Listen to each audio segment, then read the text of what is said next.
Peace. Welcome back, everybody, to another episode of the WNBA Weekly Report. We got a good show here for you guys today.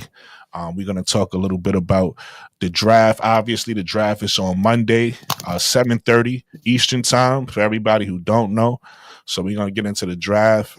We're going to get a little bit into the portal. You know, there's portal news going on right now. And we're going to get a little bit into Tyler. Tyler Marsh assembled, like low-key assembled the incredible coaching staff. First of all, they all black, so shout out to that. You know, all black everything. You already know that. And shout out to that, man. But before first and foremost, everybody's subscribe to the channel. Subscribe to the channel. Like the channel. My co-host Mikachu, you there? Yo. Yo. There go Nate, Foxy. you there? There go Foxy. Yeah. So I got my co-host. Mikachu and Nate with me. You see their cash apps on the screen, so make sure, especially Mikachu, man. I don't know if y'all did it. I actually had a surprise, y'all probably didn't. So if y'all seeing this show, Mikachu just got over a sickness. So please hit her cash app up, send her something, make her feel good, so she could just, buy her waters and Gatorades and stuff like that, so she could be at 100%. And you see Nate's cash app down there too, SGTOC. Make sure y'all send him something so he can continue to get his equipment and be able to create a show. He's gonna create a show for all the night owls out there. Nate is gonna do the late night show. So send him something in his cash app. And obviously you see I like that late with Nate. Late with Nate. There you go. In my opinion, late I like with Nate. There we go. I like that. That's fine. I like that. And then you see my cash up there. Anything you want to send me, I appreciate, man. But Mikachu, how was your day today? It was good. I mean, trying to get my electrolytes up. That's about it. Doing domesticated stuff, doing laundry. Nothing big. Man. That's it. Gotta take care of yourself, man. Health over wealth, man. Nate, what's going on? How was your day today, Nate? Good. It was, blessing. I heard God's word. But I want to get on a little real quick, just a little supervisor situation with employees on when Fridays hit, people want to call off and had a little situation. like 6 call offs, on the. I'm like, y'all, it's not even payday, y'all. What we doing? It's not even payday yet. No, you know how it be. Hey Nate, you know how it is when the weather starts to get warmer, though. It's crazy because they'll take off that Friday, right? But they'll call off Thursday. Like, come on, I know you got tomorrow off, man. Like, it ain't even that serious. Like, come on, man. Because I took over for somebody that wasn't really on the disciplinary and the attendance. So I fired like 3 or 4 people already. They thought I was playing, demoted one of my leads. He came, he kept calling off, so I'm like, man, I'm finna get rid of every last one of y'all. Get rid of every last one. Okay, it's gonna be a clean sweep. It's gonna be like 4 people in here and me. So I'm finna get rid of every last one of y'all, man. Just gotta clear out the rotten apples. It'd be like that. Yeah, life's been good. Yeah, absolutely. Now I see why they heard game to be like, yeah, you know what? Army, right? I think you'll be perfect for what we got in the store. Little did I know. Yeah, man. But listen, the Chicago Sky they just made a trade. So what a lot of people didn't realize is so in the 2026 season we had 2 picks. One pick was our pick, and another pick was a pick that we were receiving from Connecticut. Is a pick swap that we were receiving from either Connecticut or Phoenix, whoever had the worst record. Obviously, Connecticut is probably gonna have the worst record. So we're taking Connecticut's pick. Hold on. Actually, let me get to before you say that. We're probably taking Connecticut's pick. But our pick that we had was actually a pick swap with Minnesota. So instead of us doing a pick swap now, where obviously Minnesota probably would have had a better record than us next year, right? And they would have took our pick and we would have ended up getting a pick. Instead, what Tyler Marsh did with this trade is he just gave them our pick, right? It makes sense because they're going to take it anyway. So now Minnesota has 2 picks next year. Their pick and our pick. And then we took Minnesota's pick this year. So now we have the 10th. We have the 10th and 11th pick this year now. So it makes sense. What he did makes sense. It was actually a silly trade anyway. When they acquired Angel Reese, Chicago in the 2024 draft had the eighth pick. And they traded with Minnesota to get the 7th pick and put that swap in there, which was silly because Angel would have probably fell us to 8 anyway. Right, but he didn't want Jeff. But remember, Jeff didn't want Angel though. But he didn't want Angel. But he traded picks together. But he didn't want it though. Right. So he basically just cleaned up a silly move that we made last year. To even put take that swap in there. They say, might as well just say, hey, y'all just take the pick. Now Minnesota has 2 picks next year. We got 2 picks this year. It makes perfect sense. So, let me just show everybody the trade, how it breaks down. So you see it right there. Chicago receives 2025 first round draft pick, number overall from Minnesota. Minnesota received 2026 first round draft pick from Chicago. Originally held the rights to swap own pick for Chicago's. So that's how that go. Chicago Cheetah. Shout out to Chicago Cheetah. Always being the first one in the chat, man. Hold you. I gotta give. I was about to say I gotta give you a wrench. You got a wrench. Shout out to Chicago Cheetah for being the first one in the chat. Chicago Cheetah says, "I'm so glad we got rid of the picks." Yeah, it was silly. It was a silly pick. It was silly. Yeah. You know what I mean? But yeah, it makes sense that we got rid of that. Give them the 2 picks. We get 2 picks next year. We get 1 pick. So now we got 1 pick. Now we actually came out pretty good because now we get 1 pick next year, and this more than likely, Nate, is gonna be a lottery pick. Right? We're gonna get a lottery pick, and we're not even gonna. Yeah. We're probably gonna be a playoff team this year, so that's gonna be great. Definitely. We're gonna be a playoff team, and we get a lottery pick. And next year's draft is pretty. The next 2 drafts, Nate. The next 2 drafts, Nate and Mikachu, are looking pretty good. So, I mean, if Jeff is nice, if he could get us something in that 2027 draft too, that'd be great. But we're gonna be able to add whatever. We're gonna be able to play with this lineup that we have this year in Chicago, and see how we shake out and be able, whatever we're missing, we're gonna be able to just add that next year real easy because they're gonna have we don't need a big, but in the lottery next year is gonna be an elite big, and the lottery next year is gonna be elite guards, and it's gonna be elite wings. So it's like we could get whatever we want. What you got thoughts on the draft this year in general, though? You know, a lot of players backed out due to the CBA coming up, rightfully so. I definitely understand. So the players that's left in the draft, how do you feel about this draft?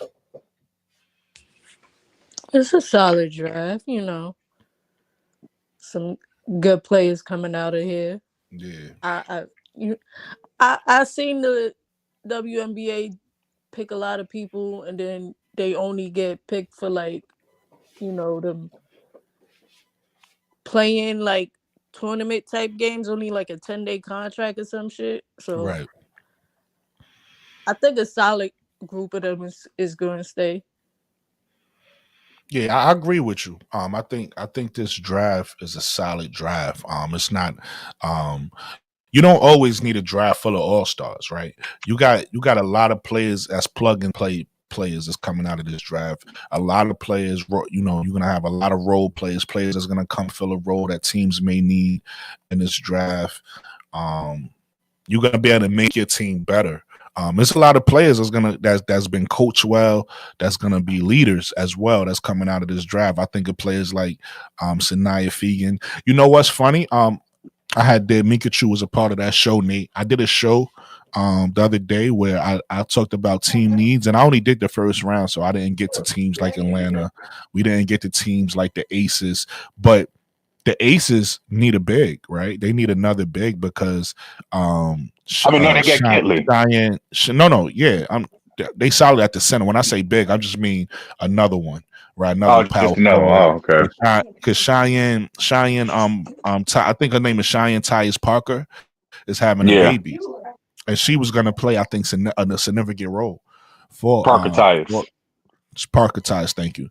She Yeah. was going to play a significant role for the Aces, and she's going to be out. So I could see somebody like a Sanaya Fegan going there to help them out. You know what I mean? Another South Carolina product. Somebody that's solid, you know what I mean, that could step in, a young player that could step in and help with spotty minutes, where Cheyenne is not going to be. You get what I'm saying? So that's my point. There's a lot of players in this draft who can help a team out, right? You might not be a superstar. You might not be you might be a bench player, but you're going to have a role. What's your thoughts on that, Nate? What was the question? Hot Boy Coleon says Cheryl Reeves gangster. She was not going to draft Sedona Prince. Listen, I said it. I said she might not. I said she might not draft her. I didn't expect her to do this. I actually like this for us. Hey, listen, I'm with it because I was saying that my alternative, Hot Boy, if she don't want to draft Sedona, she could go get somebody like a Nelson or Dota. You know, just another big that's a veteran that they can add because they still need a big. Like I don't know what they gonna do, or maybe they just gonna because they probably, you know what, I think Minnesota will draft Sanaya Fagan at 15 because they got the 15 pick, so they probably take Sanaya Fagan at 15. They probably like maybe possibly Aces got 12, so the Aces, if they want to grab her, they could grab her first. I mean, 13. Aces got 13. Yeah, 13. Yeah, Aces got 13. So yeah, but I just threw Sanaya Fagan name out there. They definitely need another big though, another big to be out there when Kitley is not on the floor.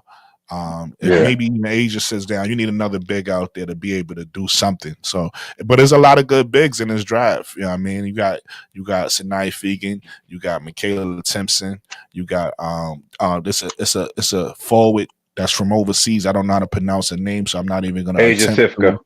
No, not Asia her. Sifka. Not her. I'll tell you right now. It's not her. It's a dark skinned lady. Oh, Anioli Okusu.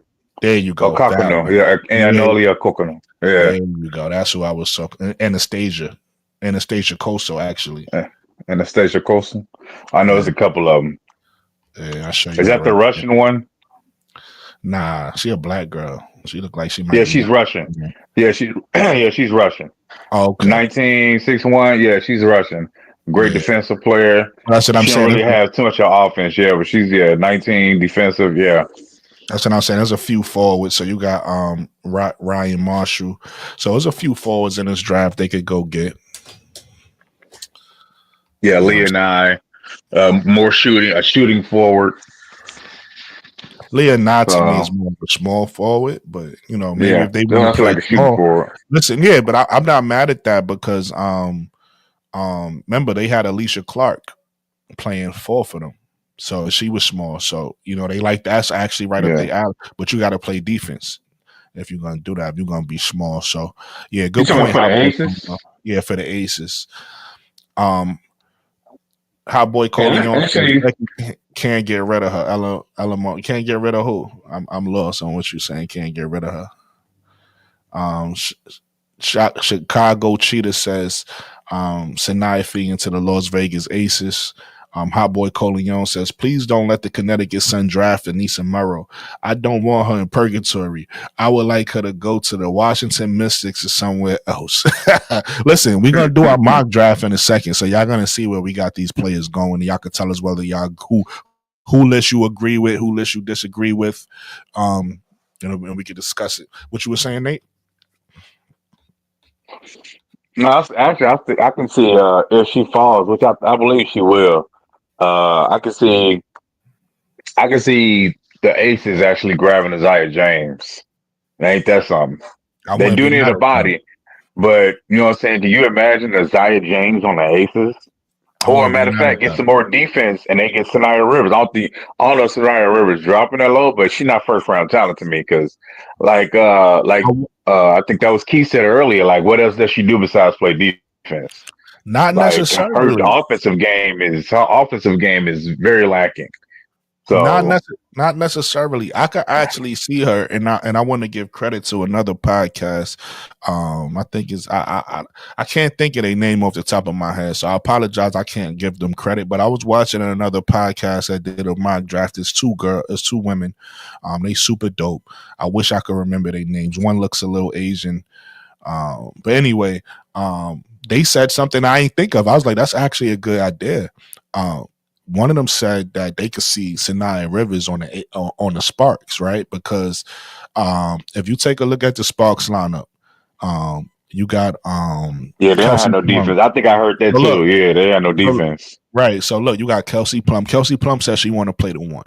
Whether she plays the one or not, I don't know. She could play the one or the two. But the good thing about getting somebody like a Sanaya Rivers is Sanaya Rivers could also play the one or the two, right? So that's one. She fits in, right? She fits into a perfect spot of need, right? She has a role. Mm-hmm. Two, like you just said, they don't have no perimeter defense because nobody looks at Kelsey Plum like a lockdown defender. And as much as we love Rickea Jackson, her Achilles heel is defense, right? She admitted herself she's working on it, she's getting better, but she's not the best defender, perimeter defender, right? So now you add in Sanaya Rivers, once again, she has a role, right? That's your role. You our stopper. So she actually fits in really well with the Sparks. So she just might be a first round talent. So we'll see. I didn't put her there on my list, but I could, if she goes there, I wouldn't be mad because she'd fit right in, right? You got the line. Let's just say she plays a two. So now you got Kelsey Plum, you got Sanaya Rivers, you got Rickea Jackson at the three, you got Derek and Wnba at the four, and obviously when she comes back, she's gonna be out. But when she comes back, you got Cam Brink at the five. That's not a bad lineup right there. True. You know what I'm saying? That's true. Let me see. Let me get to these. Hot Boy Coleon says Cheyenne Parker ties Vegas pregnant. I don't know. That's broken English, boy. But yeah, I feel you. Very broken. Cheyenne Parker ties, who's on the Las Vegas A's, is pregnant. Yes, I know. Yeah, she's missing the first 3 months of the season. So she coming back. So yeah. No, I was going real quick with the Mercury. I don't. Everybody think they're gonna be this title favorite, but like I said before, it's another podcaster, I think it was NBC, the women you was pointing out. She said the same thing that I said. Besides Sabali and Copper and Thomas, who else they got? Don't even have a point guard. Don't even have a bench. You know what I'm saying? So like, who else is playing on that squad? So your point, I don't like the Kalani Brown on that team because Kalani Brown, yeah. Right? Why did Brittany Griner leave? Right, because his play style, the way he wants to play, he wants to shoot. You know what I mean? You add in a Kalani Brown, she don't have none of those skills. She got the same type of skills that Brittany Griner have, basically made an inside the paint type skills. So I don't know. I agree with you on that. Yeah, she don't move. Yeah, she can't move. So that's why I'm like, hey, they want to play fast up and down the court, but Kalani can't. Well, she moves like 2 miles an hour. She moves like molasses. You want to know might be a perfect trade, and I don't know. Maybe not because I don't know how to coach. I think this is another coach that want to run and shoot a lot. So maybe not for Atlanta. The Sparks. No, not for the Sparks. Maybe, but I was thinking Azare Stevens swap with a Kalani Brown might be that might be a little perfect move right there, but I don't know how the Sparks feel about that. Sparks want an inside big, that works perfectly. You know what I mean? And let Azare be on the perimeter because that's what she want to be anyway. Let her be right because she got she got no meat, no whatsoever, like no muscle. She look like she weigh 115 pounds and she's 6'6". Like. Facts. She stayed at the perimeter. Like that's the most rebounds she ever grabbed in her entire career, no rival. Period. That's it. You know what I'm saying? So, and that was 3-on-3. Facts. Hot Boy Coleon wake up one on double. Facts. Hot Boy Coleon says I put that in the chat last episode, Brooklyn, about Sanaya Rivers going to the Los Angeles Sparks instead of Tahina Powell. Okay. That's shout out to you then. I didn't remember that. Shout out to you. Hot Boy Coleon says they do have a point guard in Alyssa Thomas playing a point forward. She's a forward though. But you need an actual point guard though. Well, no, I get what he's saying. He's saying this, Nate. So y'all saying the same thing. You saying that they need a point guard, but he's saying that they don't necessarily need a traditional point guard. He's saying they can still go get a point guard that's probably more of like a shooting guard, point guard. You get what I'm saying? Because the ball is gonna be in Alyssa Thomas' hands anyway. So you don't really need a ball dominant point guard. You need a point guard that's more like a scorer, defender type point guard anyway. But they don't have a pick in the first round, so they not getting no Tahina Pow. You know what I mean? They not. Or not high enough in the second round, right? Like, do they even have a second round? I was going to say, what's their second round pick looking like? Right, I don't even know if they got a second round pick. So yeah, it's not. And my answer to that is, Alyssa Thomas is going to get injured. Like, she hasn't played a full season in years. Like, she gets injured. She's still playing with, jacked up shoulders. You know what I'm saying? So when she gets hurt, who's going to be your actual point guard? Khalil Copper? Santi Sabali? You still need a point guard. I mean, look, they throw Celeste Taylor in there. Okay, but that's it? That's all you got? Right. You know what I'm saying? Because you traded Tyler Harris to Dallas. So... To your points, Satu also is injury prone. So what happens if both of them go down? Exactly. Right? They're gonna have a frustrated Kalia Copper. Right? Yeah. All right, let's get into these. That's my point. Like I just don't see it. So that's why I was saying, like, the Phoenix, if they don't put an entire team together, like, I don't know how they're gonna do it. Like, I don't know, more free agency after the draft, because I had to pull up their roster, but I don't even think they have a full roster right now. I think they got like 8 people on their roster. So I'm like, they might actually suck. So they might probably barely miss the playoffs, but it's going by 2-year record, so they might actually, if Phoenix misses the playoffs, I'm laying on this plan. If Phoenix want to mess around and miss the playoffs, besides that coach getting fired, we can actually swap their pick. They'll actually have a higher chance of having a higher lottery pick because they had a worse record than Connecticut last year. Connecticut actually had one of the best records. So that's my point. Everybody's saying Connecticut, which is true, but Phoenix might jump Connecticut because it's over 2 years. So you might actually have a higher chance if Phoenix misses the playoffs of getting a high lottery pick. Phoenix. Yeah, that's true. Our boy Colin Young says that's not true about Alyssa Thomas. She played every game for the past 3 seasons. Nah, I'm pretty sure she missed a couple games. It's a couple games she missed. Nah, I had to look. So. It was a couple times she missed the games and she had to sit. Unless that was DeWanda Bonner. But you can't keep expecting a 36-year-old to carry her team. So I mean, you traded a lot just to win now, and they still don't have a team. That's my point. They still have a team. You got Copper, Sabali, Thomas. That's it. Sammy Wickham's a decent point guard. And she's 37. Next. What you an ageist or something over here? An ageist? Wow. No, it's just basketball. Y'all can't call Courtney Vandersloot old and she's 34. And I say Samuel Wickham ain't old. Come on now. They got all these old people on this roster. You know what I'm saying? Come on now. You want a young buck that think they know everything and make stupid plays. Instead Look of here, Foxy Brown. That has experience, I ain't saying nothing about no young buck that think they know everything. You know what I'm saying, son? Like, what? Come on, you gotta have a balance. I'm with you on that. A young enough point. Don't say a young enough guard. Old, she ain't gonna last the full season. Exactly. That's exactly what I'm saying. You can't say that. Them old bones, boy. Them old. Now, how many games Sammy Wickham play last year? Don't worry, I'll wait. How many games she played the year before that? Okay. That's right. 19 games. And I think before that, she played 25 games. So she not healthy either. Matter of fact, did she even play last season because of the Olympics? I don't think she played last season. I thought she was going to retire because she up in age. How about that? She appeared in 30 games. What is you talking about? Oh, I was off by a few games. 30 out of 44 out of 40 games. Oops. Okay, it was an Olympic year. Nah.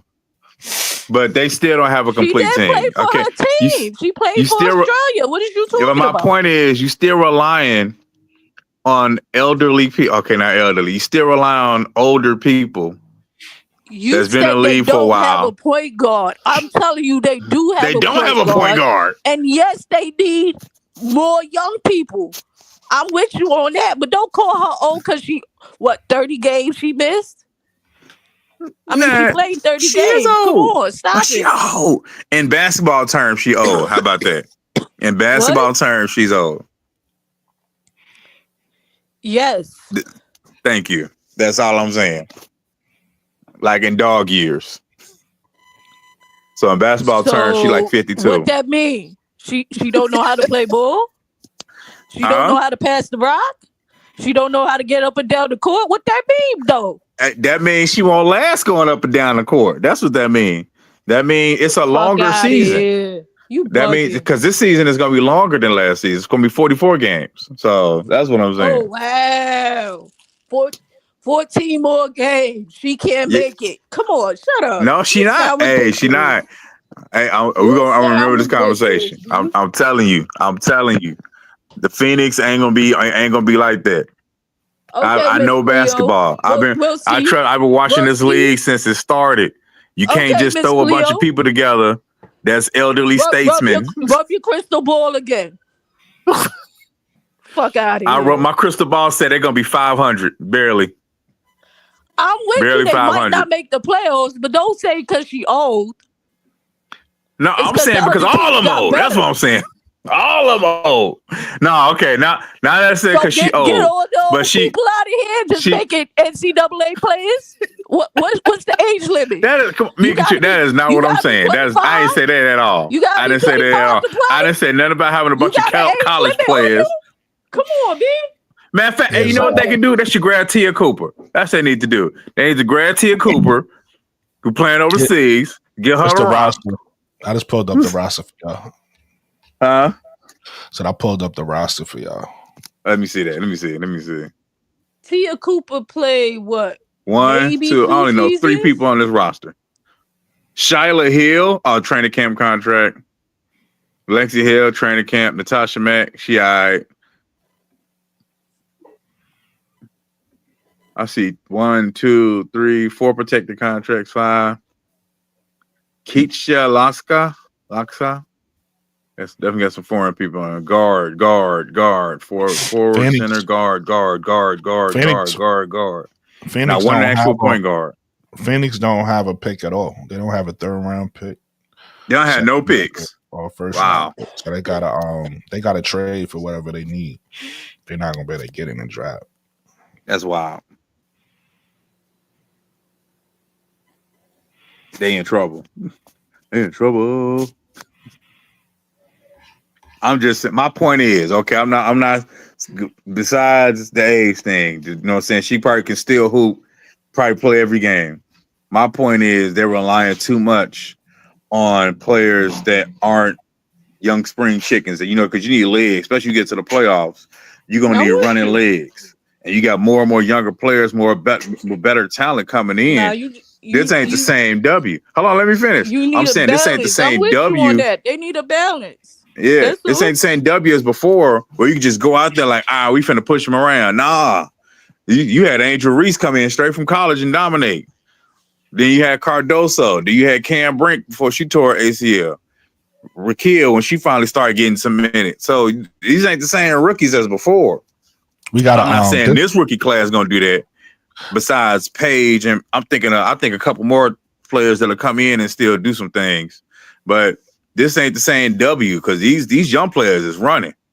Like the Sparks like to run, and you got a lot of running gun teams. That's what I'm saying too. Which you do a lot more running and playing overseas, they open you up for more injuries. So when you got all these players that's playing overseas and they playing nonstop, they open them up for more injuries during the season. Because you playing more physical, you playing, a lot better players.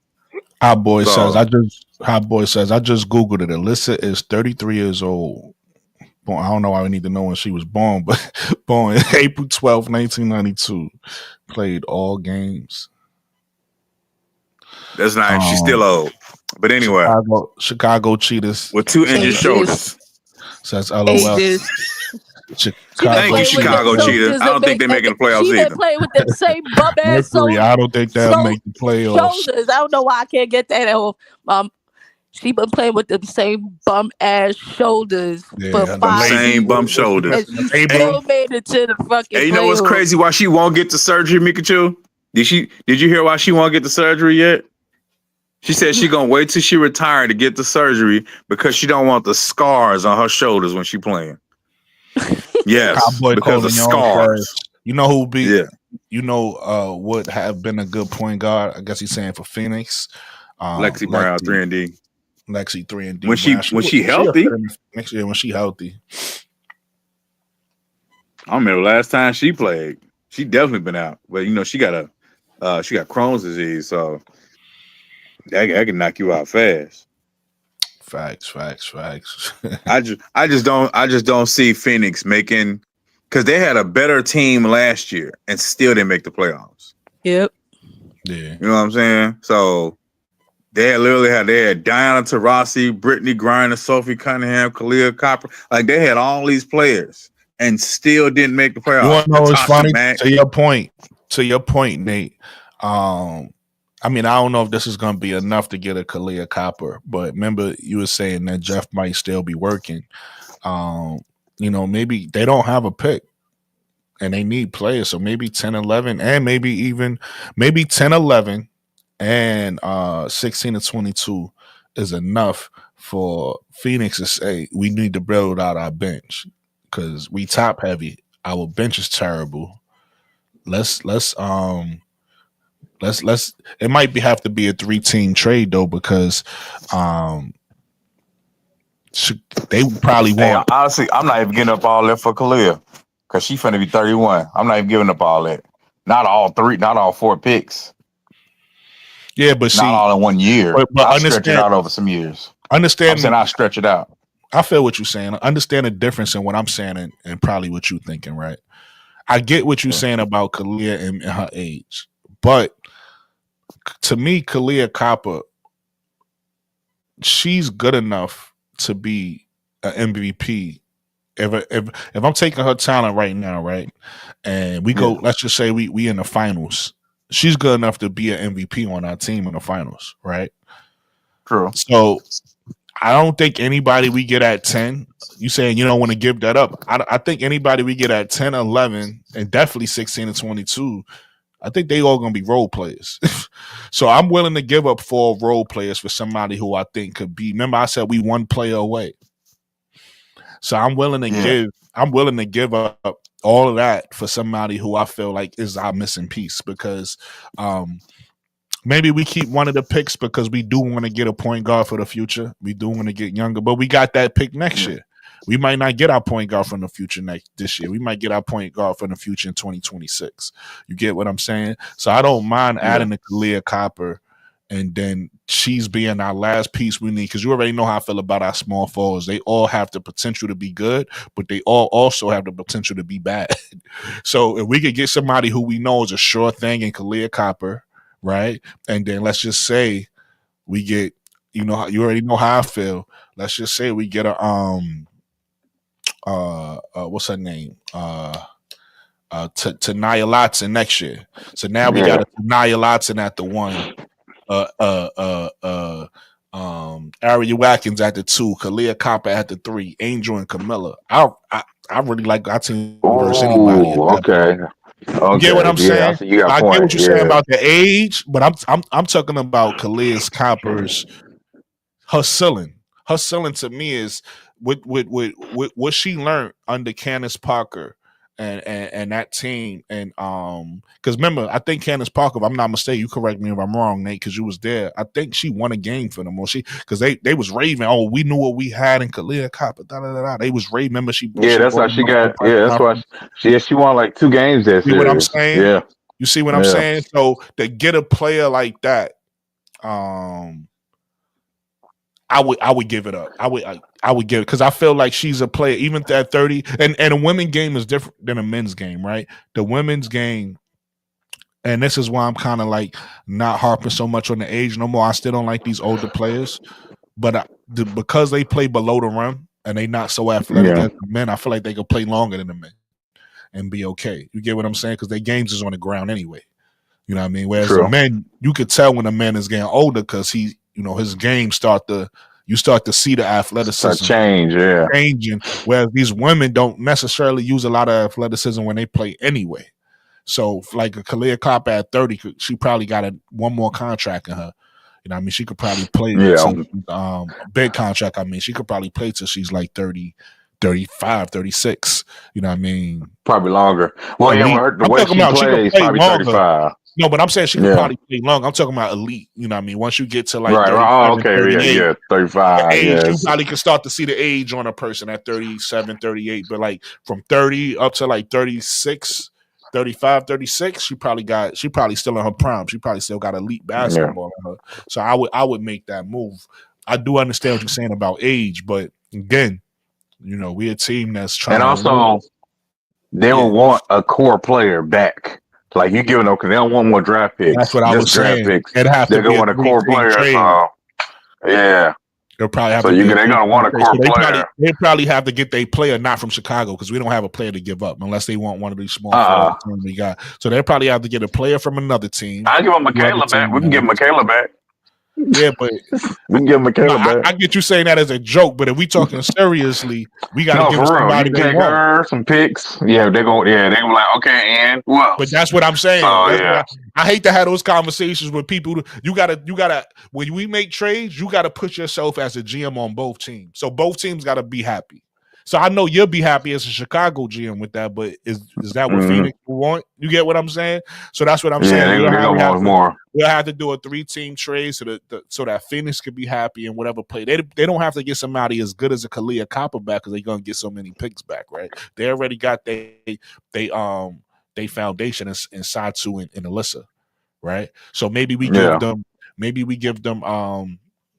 because they could probably get look, what you just said, Nate, they don't have a point guard. They could go get their point guard out the draft. So that's gonna be the picks. They could get their point guard out the draft, but they might want a player back. They get the player from another team, like a solid role player, a shooter from X team. You get what I'm saying? We give them the picks, and maybe we give them Mariah Jefferson or Michaela or whoever, you know what I mean? Just somebody to throw in with it. So now they get that, they get a player, they get picks, they get a player from another team, and maybe that other team gets maybe 2 of our picks, and maybe 1 player from Phoenix or something like that. So it'll work out in a 3-team trade that way. I'm saying if that. Okay, it's Jeff made a statement. So. You know what I'm saying? They said they made this trade because they feel this draft is pretty deep and they're excited for the players they get to pick. So that means he planning on keeping 10 and 11. So he's keeping the picks. Yeah, I was thinking so too. I just had because we were talking about I actually expected them to keep it since I only made that idea because y'all had me looking at Phoenix for so long. I'm like, yo, if he do trade him, this is a player that I could see him trading him for. And Kalia seeing some things. But you already know once we get to our mock draft, which we about to do in a second, you already know I'm happy with the players that we can pick up. And they don't even have to be listen, the good thing about this draft is so deep, whoever They don't even have to go in my draft before, right? Whoever we get is gonna be good, right? And when I say mine's because I think we all pretty much got similar people for Chicago. I'm talking about even if they go after somebody like for instance, I don't know if any one of us got Isaiah James going to Chicago, but if they have Isaiah James going to Chicago, I'm happy. If they have somebody else that I didn't pick going to Chicago, but that's a good player, I'm happy. Aaliyah Nah, I don't think none of us have Aaliyah Nah. They could grab Aaliyah Nah. You get what I'm saying? So I'm saying my point is there's so many options in this draft that they could make a good good decision with. With that said, though, let's move right along into it. We got our mock draft. Everybody in the chat, y'all could Y'all could chime in on this, see who got the best mock draft. Let me read this comment real quick. Hot Boy Coleon says Chicago is or should be in the championship now mode with Angel and Camilla on rookie deals already being this good and impactful. Hot Boy Coleon also says, suppose Chicago draft both teammates, Isaiah James and Sanaa Rivers. I made a joke about that earlier. Yeah, you did. I don't want that. I good. don't necessarily want both, but I wouldn't be mad if they do draft both. But I saw a video earlier them both, like they super close, and I think that's dope. So I wouldn't be mad at that. I wouldn't be mad at that. That would make sense. So look, this is our mock draft. The first mock draft is Mikachu's. That's Mikachu's picks. The one in the middle is Nate picks. The one all the way on the right is my picks. Mikachu got for her mock draft. She got Paige Beckers going number 1. She got Dominique Malanga going number 2. She got Paige going number 1 to the Dallas Wings. Obviously, she got Dominique Malanga going number 2 to the Seattle Storm. I always got to make sure I don't say the wrong team there. She got Sonia Cintron going number 3 to the Mystics. She got Madison Scott going number 4 to the Mystics. She got Kerry Ariaffin going number 5 to the Valkyrie, and she got Tahina Pau going number 6 to the Mystics. She got Sedona Prince going number 7 to the Sun. 7? She got Isaiah James going number 8 to the Connecticut Sun. She got Asia Sifka going number 9 to the LA Sparks. She got Helly Van Lith going number 10 to the Chicago Sky. She got Usete. She got Usete Osete, if I said that correctly. Close enough. Close enough. She got her going to the Chicago Sky as well. She got Anissa Murrow at number 11, going to at number 12, excuse me. At number 12, going to the Dallas Wings. Nate, how you feel about Mikachu's list? And chat, how do you feel about Mikachu's list? I have major issues with her list. I got major issues. All right. Defend your list, Mikachu. You got major issues. Talk about what you got issues, Nate? Ain't no way Sedona Prince going to What's the big stuff? For one, I say Sedona Prince, we can start there. Ain't no way she's going nowhere anyway. You never know. She's 7. That might be, man, please. Ain't no way she going to. She couldn't do that with any other 6-7 players, though. If you had any skill, like South Carolina, man, her look in that. They made her look like she was 5'9" instead of 6'7". That might be was all on. She going to Connecticut. What's the beef? Listen, that just might be Connecticut. Man, I want to solidify my center. What's the beef? They centers is old. They got Tina Charles. They got Nelson Adota there, but maybe they want to get a clear 6'7". You never know. I hope they do. They already a laughing stock though. They already done, man. You think they're gonna do that, man? Oh my God, that'll be hilarious. I hope they do. But they have a French. The fact they have a foreign coach, I think they're gonna pick foreign players. Like Asia Sifko, will at least be one of them. At least one. And I think Isaiah James might be the other one. They probably get. Yeah, I think they get at least one. Yeah. Hot Boy Coleon says, but picks for the Sky were better than that. Listen, chat, what do you think about Mikachu's list? Critique. And then you pick point guards back to back. Do you like the list? Do you not like the list? What do you think about Mikachu's list? Hot Boy Coleon says she going to purgatory for her sins. That's funny. For her sins. Hey, that's hilarious. That's why I hope she goes there. But she don't deserve to even go that high. She don't deserve to go that high though, because she got slow feet, man. Her feet is like she be Frankenstein feet, man. She got slow feet. Like she don't move her feet at all. She has no foot speed. If we talk about 2K, her foot speed would be at 37. That's funny. Like she got no foot speed at all. And I got beef with your Sky picks, Haley Van Lith and so you got 2 point guards back to back. for one, Haley.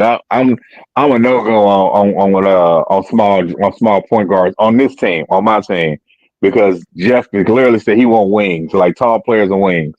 So that's why I'm thinking Sarah Ashley Barker and Serena Sundell. Like you get your point guard and you get your wing, Well, get your 3-and-D wing. You told me to switch it on your Yeah, list. Well, let me yeah, let me get into your list. So Nate picks for the draft first round is he got Paige Beckers going number 1 to the Dallas Wings. He got Dominique Malanga going number 2 to the Seattle Storm. He has Sonia Cintron going number 3 to the Washington Mystics. He got Kiki Ariafin going number 4 to the Washington Mystics. He got Anissa Murrow going number 5 to the Golden State Valkyrie. He got Cheyenne Sellers going number 6 to the Washington Mystics. He got Georgia Amor going number 7 to the Connecticut Sun. He got Asia Sifka going number 8 to the Connecticut Sun. He got Tahina Pow going number 11 to the LA Sparks. He has Usete.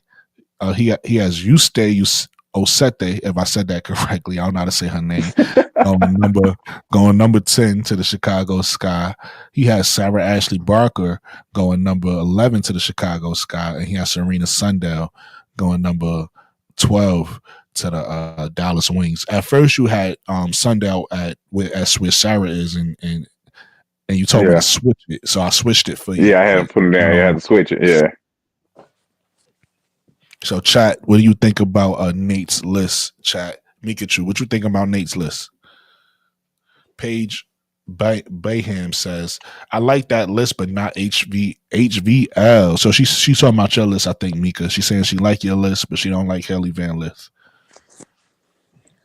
Hot Boy Coleon says, let me just get this real quick. Hold on. Hot Boy Coleon says, "Let the foreigners have the Connecticut Sun." Go ahead, Mika. I just think Haley Van Lith going to Chicago. It might not be first round, but definitely I think she's going to Chicago. We just talked about mock draft. Right. That's what we think might happen. Yeah. We all could be wrong. There.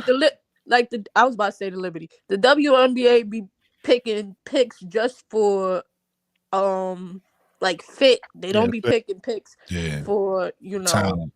Actual talent. So which I think is a mistake. I think only time you pick for fit, this is just my opinion, people. I think the only time you pick for fit is if the talent is even. If the talent is even, then it doesn't matter who you pick. If you got like 5 or 6 shooters on the board and they all pretty much of even talent, and one is a better defensive player, one is a better athlete, one is this, you go with the best fit for your team. But if you have players that's clearly better, like this player is clearly a superstar. You know what I mean? This player is clearly not a superstar, but just like a starter level player. This player is clearly a role player. I don't give a fuck what your fit is. You go with the best player available. That's how I feel. But WNBA could do WNBA things, but that's why the WNBA was in the place WNBA was in. But Brian Allen Hines says number 10, Serena Sundell. Number 11, Michaela Timpkins. Number 16, oh God, no. Absolutely not. Number 22, Anastasia Olara Kosu. Okay, he got the players he liked.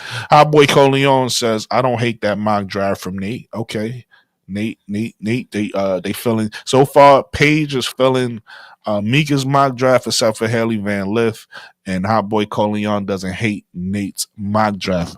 All right, so here we go. This is 80s mock. This is 80s mock draft, people. I got 80s picks is Paige Beckers going number 1 to the Dallas Wings. Dominique Malanga is going number 2 to the Seattle Storm. Kiki Ariafin is going number 3 to the Washington Mystics. Sonia Cintron is going number 4 to the Washington Mystics. Anissa Murrow is going number 5 to the Golden State Valkyrie. Georgia Amor is going number 6 to the Washington Mystics. Usete Osete, if that's how you say her name, she's going number 7 to the Connecticut Sun. Asia Sifka is going number 8 to the Connecticut Sun. Tahina Pow is going number 9 to the LA Sparks. Sarah Ashley Barker is going number 10 to the Chicago Sky. Helly Van Lith is going number 11 to the Chicago Sky. And Sedona Prince is going number 12 to the Dallas Wings. What you guys think of my list? Chat and Mikachu and Nate. What you guys think of my list? Haley Van Lith got to go. Other than that, and Sedona Prince would not be a first round pick, but Dallas, they already got enough slow footed big. Then they just get rid of one. You gonna give them another 6'7" slow footed big? I feel like they kind of short on bigs right now. The bigs they have is more like power forwards to me. They still got Tierra McCollum. Yeah, that's they starting 6'7" big. That's what I'm saying. They need a backup big. Oh, okay, yeah, sure. And they got Maisha Hines Allen too. Yeah, to me, she like a backup for. I wouldn't put her at big, but she could play both positions really. Boy Corleone says, for Haley's career's sake, I don't want her going to the Sky. Listen, I ain't mad at you. For her career. I just know the Sky need a point guard, and I'm saying at that position, what point guard I think is going to be next available, which point guard I think is going to be next to go is probably going to be Haley. I would prefer Harmony Turner here to go here. Me personally, but I think she's gonna drop because of the school she went to. I don't think she probably go somewhere mid-second round, closer to the third round probably. But I would love for her to go to Chicago. Caitlin Clark Clip says HVL will not go to Chicago. It's a dump. Okay. Caitlin Clark Clips. Why Caitlin Clark always got beat by the players that y'all think she better than?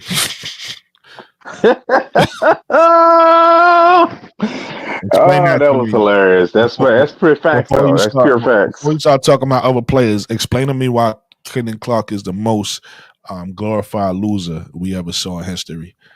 Literally. Hot Boy Corleone says, come on, Clips. Give a genuine, nuanced take about what draftees can help each team. Don't just be trolling. Listen, if he wasn't trolling, I would have gave him a real answer. But if he trolling, I'm gonna troll him back. It is what it is. That's up to you, Caitlin Clips. You listen. Caitlin Clark is welcome here. We're not a Caitlin Clark hating channel. So I have nothing against Caitlin Clark, but what I do have something against is her trolling ass fans. So if you want to be a dickhead and you want to be a troll, I don't fuck with you. But I fuck with Caitlin Clark. You get what I'm saying? So you could take that as you will. You could come in here and be part of the community and be cool, and we could have basketball conversation, or you could come in here and be a dickhead, and I'm gonna be a dickhead right back. So it is what it is. Right back. I'm not. Caitlin Clark Clip says I'm not trolling you guys. I think HV. That's fine, but then say that. You don't have to disrespect nobody's team because I'm a Chicago Sky. It's a dump. So if you disrespect my team, now I'm gonna disrespect your team. So it's like the first time I've been to the playoffs last year. It's like however you want to do this, Caitlin Clark Clips. We could come in here and you could be civil and you could just say, hey, I don't think HVL is going to Chicago. I think she's going to the Sparks. The whole point of us doing this is so we can have discussion. Right. That's it. Now you up here roasting. I don't care. So if you don't think she's going to the Sparks, Caitlin Clark Clips, who do you think is going to Chicago in Haley's place? Who would you say out of they got the 10th and 11th pick. Out of the 10 or 11 people that should be left on the board at that time, right? Nine people off the board. Who would you say based off Chicago needs, right? And in case you don't know, maybe you don't know because you're a Caitlin Clark fan. Maybe you don't pay attention. So I'm gonna help you out. The Chicago need a backup point guard, and Chicago need a scorer type player who could play the 3. Yeah, you know what I mean. Or you could even go with they need a backup for Angel at the 4. So any one of those 3 positions is a need for Chicago. Who do you think Chicago gets at 10 or 11? Caitlin Clark Clips that could help Chicago be a better team. I'll let you think about that. Hot Boy Coleon says, I'm a Caitlin Clark fan, but I could give a genuine nuanced take about what can help each of the. That's what it's about. We not in here disrespecting nobody's team and nobody's players. We just, we having a genuine conversation. Caitlin Clark says, yeah, I'm trying, LOL. It's hard not to be a Fever fan trolling Chicago. Nah, listen, I'm not mad at you, bro. We could do that all day. I'm cool with the trolling. I'm saying I'm gonna troll you back. So if you want to be a troll, get him be a troll if that's all you know how to do. I'm gonna troll you back. But if you wanna be able, because here's the thing. We could disagree, we could argue, but we don't have to be enemies. And it seems like the media or the internet and the narrative want to make a beef between Caitlin Clark and Angel Reese fans. They don't have to be beef. Mm-hmm. We could have conversations. We could disagree. We could crack jokes on each other, but we could also be cool at the end of the day. It don't got to be beef. That's all I'm telling you. So you came into the space with you came into the space not humble. You came into the space on your shenanigans, on the bullshit. So I'm like, cool. If that's what you want to do, I'm gonna give it to you back. Pause. But if you come in here cool, and you want to crack some jokes and it's all fit. Like nobody's sensitive, bro. Like we could have fun and crack jokes all day.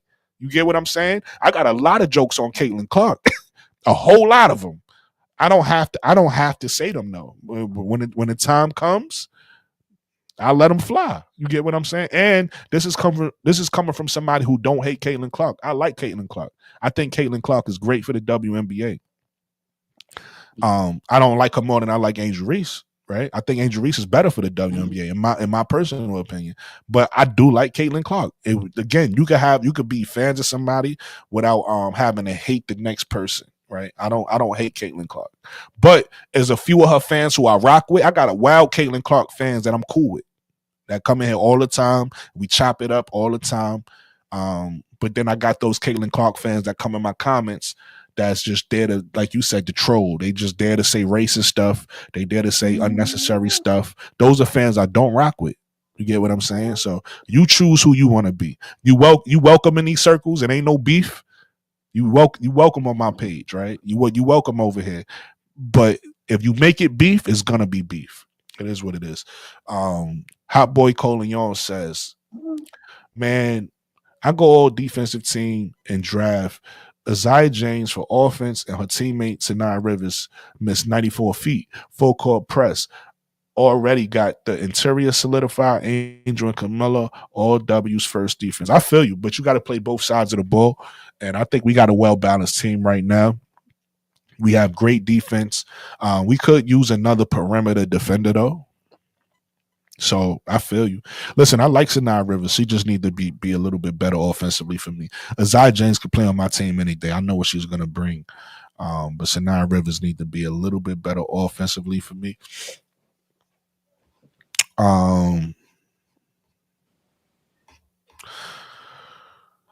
With all that said, what do you think about these 3 different mock drafts, chat? What's your favorite mock draft? Who do you think got the best mock draft? What's your thoughts on these mock drafts for the first round?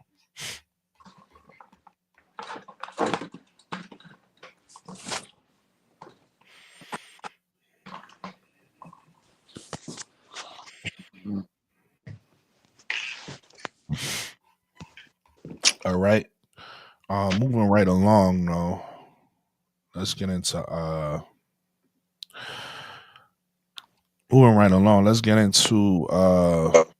transfer.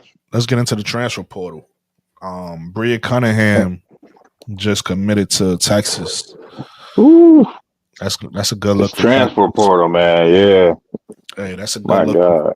Listen, that's a good look for Texas. We already spoke about it the other day, Nate. Me and you both want or would like to see Malaysia.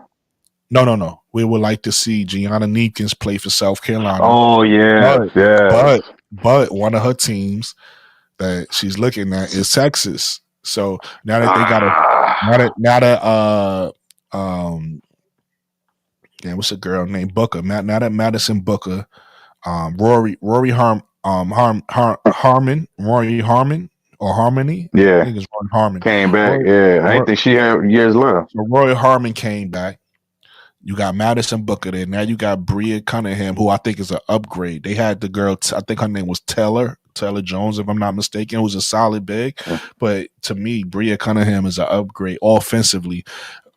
She's not the greatest rebounder, so they're gonna be, if they don't have a four, if they don't have a four there that's gonna grab boards, they're gonna be weak at rebounding with Bria Cunningham there. But she's a solid scorer. And if they could get a lights out shooter, we talking about Texas being a team who could maybe challenge South Carolina in the SEC. So that's going to be interesting.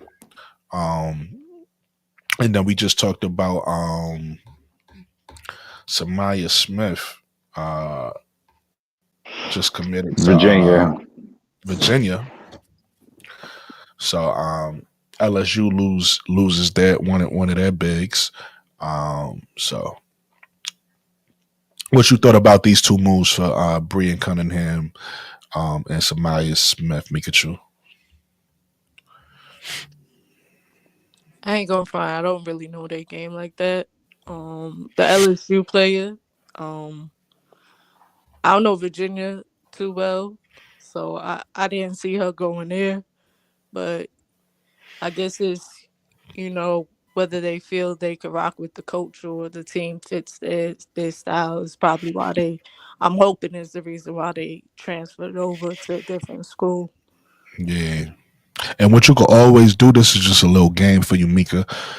Say if you don't know what a player do like that, as you talking about them on your phone, well, you said you be on your phone, but you can like pull up like they highlights and you can see like, okay, they play like this, or you could pull up their stats, right, and then kind of look at their stats as you're talking about them, just to like give you an idea. Because that's what happened with Brian Cunningham.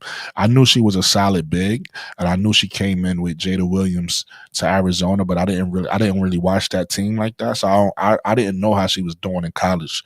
And I looked up some highlights of her, and I looked up her stats, and I saw like, okay, she could score. I said, okay, she could score. She's 6'4", she could score. So I said, okay. But I looked at them rebound numbers, and she don't like for a 6'4" big, her rebounds is like 6, 7. So she really don't rebound like that. So I'm like, okay. So that's what's telling me like she's gonna need to Texas is gonna need to have a rebounder next to her, or they gonna be weak on the boards.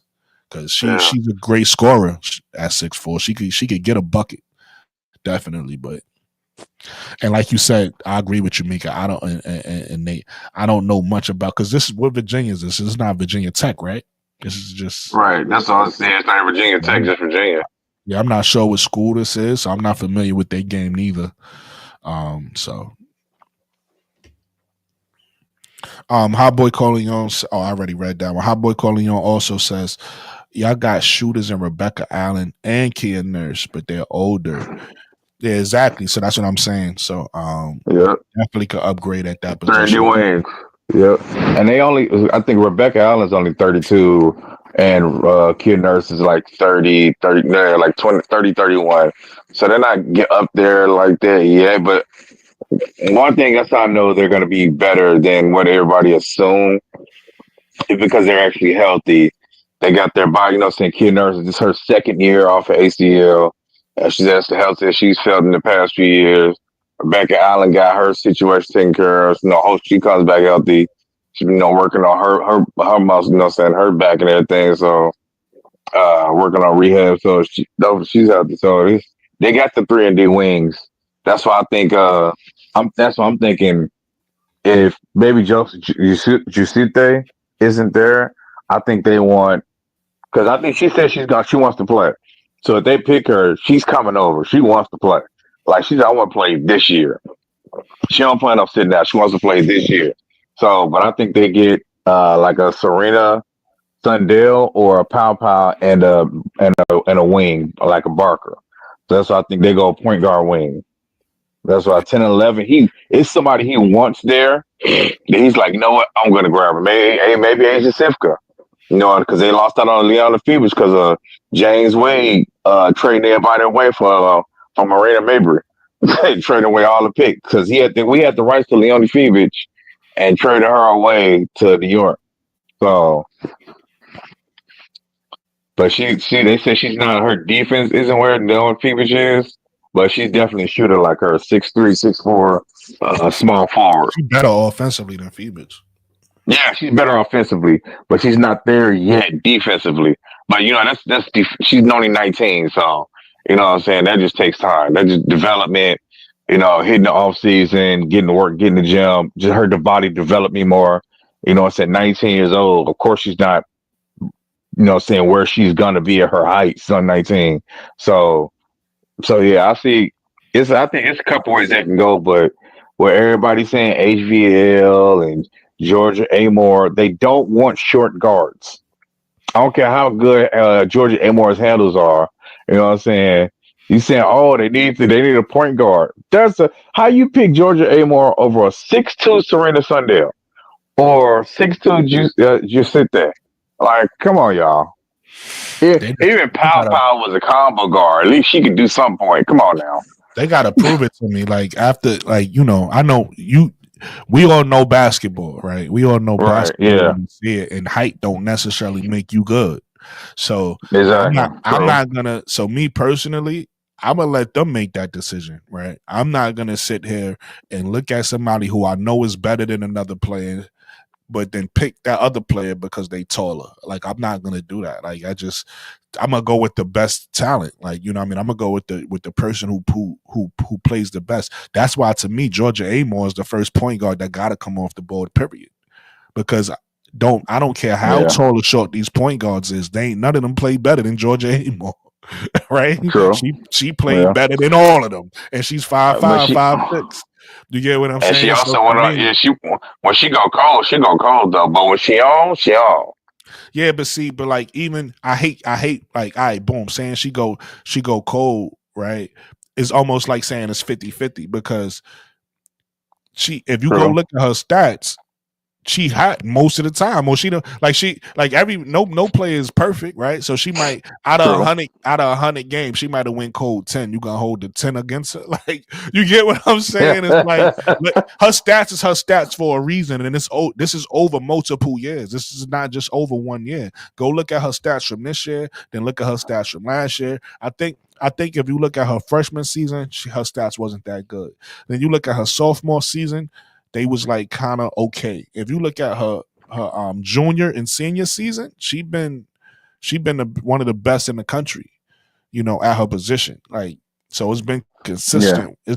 It's consistent work, and it's over 2 different conferences. Right? She left Virginia Tech and came to Kentucky to start something with her coach, and still play well in the SEC. You get what I'm saying? So you convinced me about you convinced me about Cheyenne Sellers. Like when you was like, wait, why is she dominating there? And you're 6'2", I was like, man, yeah, you got a point. Because then I looked closer into her tape and looking at how she was barely moving around. Like her knees are jacked up, man. Like you see all that stuff around her knees. It reminds me of after Derrick Rose, ACL, MCL. You know what I'm saying? He can wear all them knee braces because his knees got messed up. And she's only 22, and her knees, man. She injured her knee 4 times this season. Just that shows over her senior year 4 times. You know what I'm saying? So that's not good. You see the way she's moving around, they don't look good. So I definitely don't want her. I'm like, you know what? He convinced me. I was like, I do not want her. I do not want her. I'm good. And my thing, just to be clear for people, my thing on Cheyenne Sellers is not that she's a bad player. It was that she was a bad fit for us, right? Because if you look at the way she liked to score, she scored 90% of her points in the paint. That's where she wants to go. She likes to drive you to that low post area. Then she want to post you up, and then she want to drop step spin to the basket and get a little layup. That's the move she loves. She do that all the time, and it's like that's great. If we had a spread offense where our bigs, if she play again, perfect team, just to give people an idea what I'm saying, John. If you take a look at the Liberty, Jonquel Jones could shoot the ball. So Jonquel Jones don't have to be under the basket. And Breonna Stewart could shoot the ball. She don't have to be under the basket. So if they get a point guard like a Cheyenne Sellers and she's doing all of that, she's not in nobody's way. And if they come double her, she could kick it to a John Quell. John Quell could hit the shot. She could kick it to a Stewie. Great. Now translate that to Chicago, where we know Camilla is going to be in the paint, where we know Angel likes to crash the board. She likes to be in the paint. So now you're going to have a third player that's driving in into the paint. So now we got 3 players in the paint. It just don't fit Chicago. I understand what everybody's talking about her strengths. Everybody was focused on she's 6'2". Everybody was focused on she could defend. Great. But it's 2 sides of the ball. She don't fit our team. Like, and I've been saying that. I've been saying that from the beginning, but people just so. You're right. Yeah, so, I admit when I'm wrong. I was like, you know what? You were right, and I was wrong because she definitely don't fit, and she's not mobile enough. And again, that's not the knock Cheyenne Sellers. I hope she turned out to be a great pro. Like I said the other day, you already know, Nate. I say this all the time. I don't look forward to saying a player is going to be bad. Like, prove me wrong. I want you to be good again. And then like I said, my critique on her too wasn't about her being a pro. My critique on her was about her playing for Chicago. Let's be clear. Yeah, like, she could be a pro. Yeah, she could be a pro anywhere else she want to be. But I just don't. I think it's better fits out there for what we need as a team. Yeah, and that's all I was saying with HBL and Georgia A. Moore.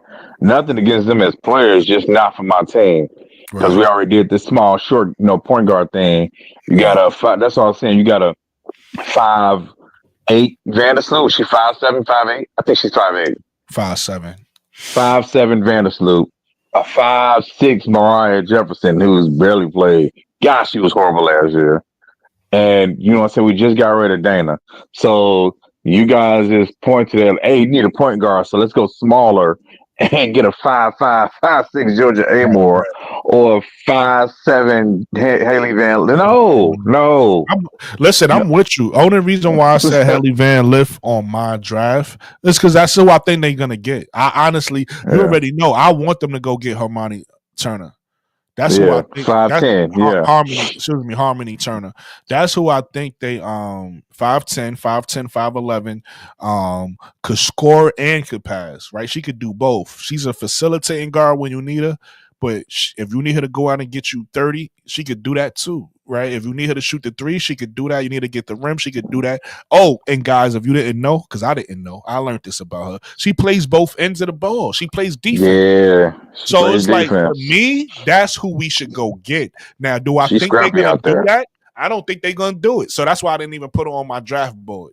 I say, you know what? I think they're going to get Haley Van Lith at 10, thinking about who's left on the board and thinking about the bigger schools get priority over the smaller schools a lot of times. I think Haley is going at that position. That's what I think. I could be wrong. And if I'm wrong, I'm okay with that. Like I said, there's plenty of people they could go get I'll be happy with. Zay Green is a 6'2" person that nobody talks about that fits everybody's criteria, who I think is a better fit. They get Zay Green, cool. But I think they're going to go get Haley because of her draft stock rising, the way she played this last year. She got a relationship with Angel. So and then she's a popular player. They just showed the players in the draft who was the most followed, and I think she was one of them. I think it was Paige, her, Juju. It was another girl, and it was then at 5 it was I can't think of the dude's name on Duke. I can't think. Cooper Flag. You know what I mean? Yeah, Cooper Flag was way down there after all the women. That was crazy. I saw that. Yeah, he was number 5, but it was 4 women. I think Haley Van Lith was number 3, if I'm not mistaken. So I think for all of those factors, she's probably going to be one of our picks. I don't know, and I'm okay if she's not one of our picks. I agree with Nate. I don't mind if they go get size. My thing is, don't go get size for the sake of getting size. Right? Don't go get somebody who don't really fit our team or somebody who's not going to get minutes who doesn't fit. Because like, when I look at a Serena Sundell, I could pull up her numbers. She don't shoot the ball a lot. And that's not what I want from a point guard. Which same thing I just said from Cheyenne Sellers, who Cheyenne Sellers had a higher percentage than Sundell from three, but she didn't shoot the ball a lot. Neither one of them shoots it a lot. They both like to drive, and Serena Sundell's another one who like to post because she's 6'2". So she like to post up players and then hit the little midi. We don't need that. We need a player that's a 3-level scorer. We need a player that can shoot the three, that can shoot the midi and get to the rim. That's what I need. And Haley Van Lith does that. So that's why I think she's going to be the pick. But I'm not mad at them if they go get somebody taller. Zay Green is a 3-level scorer. Go get Zay. If that's what you want, somebody 6'2", go get Zay Green. Don't go get no Serena Sundell or no Cheyenne Sellers. They don't shoot the ball. They want to post up. They want to post you up in the paint. Like I don't need that from my point guard. Especially not with the team I have. If I had a different team, then that'd be different. Our boy Colin Young said, what if the missus draft Sonia, Azaya, and Sanaya? That's okay. Oh, are you trolling? Sonia, Sanaya. I was thinking about it. I was thinking about Fegan. I was like, I don't think she's going to house. He's talking about Rivers. That way you get a point guard, shooting guard, small forward. You put all the veterans around them. I mean, they could do that. I don't think it'd be smart for them to do that with what their options are, right? So you saying they don't need a big. So you saying don't get Kiki. Okay. Get Sonia. She's gonna be the third pick.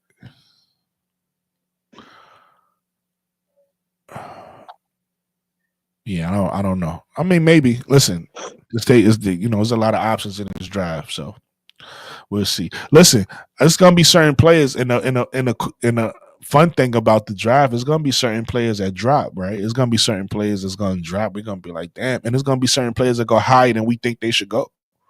We're gonna be like, oh shit, they drafted her there, like, and then it's gonna be certain foreign players that they go grab that we just not even expecting, right? They're gonna draft some foreign players, so.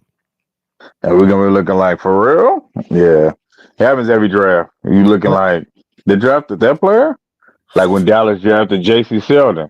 Like, really? That's what y'all doing? Right, and they trade all those GMs that was picked ahead of the players picked, they got fired. Right. That's crazy. Like, oh, really? But you gotta realize Kiki could play the 4 or the 5 for you. So you saying that they got Aaliyah Edwards can play the 4 for you. She can't play the 5 for you. So if you go get a Kiki, you could put Aaliyah Edwards and Kiki on the floor at the same time. That's true, yeah. And I don't think Shakira's staying there. Either they're gonna trade Steph Dolson, which I probably, because she's a vet. You know what I'm saying? Steph or Shakira, who's always hurt. Or probably both of them. But Shakira's on the last year of her rookie deal. Yeah, they gonna have to figure out their direction. They don't have a direction. They got a lot of players at different positions where you don't know if they ready to move on for them. Because they can decide that they still believe in a Shakira Austin. Then they don't need a Kiki. But they could decide that, okay, we ready to move on from Shakira Austin. We ready to move on from Stephanie Dolson. Brittany Sykes. Right. Which I think those players eventually get traded because they don't want to win.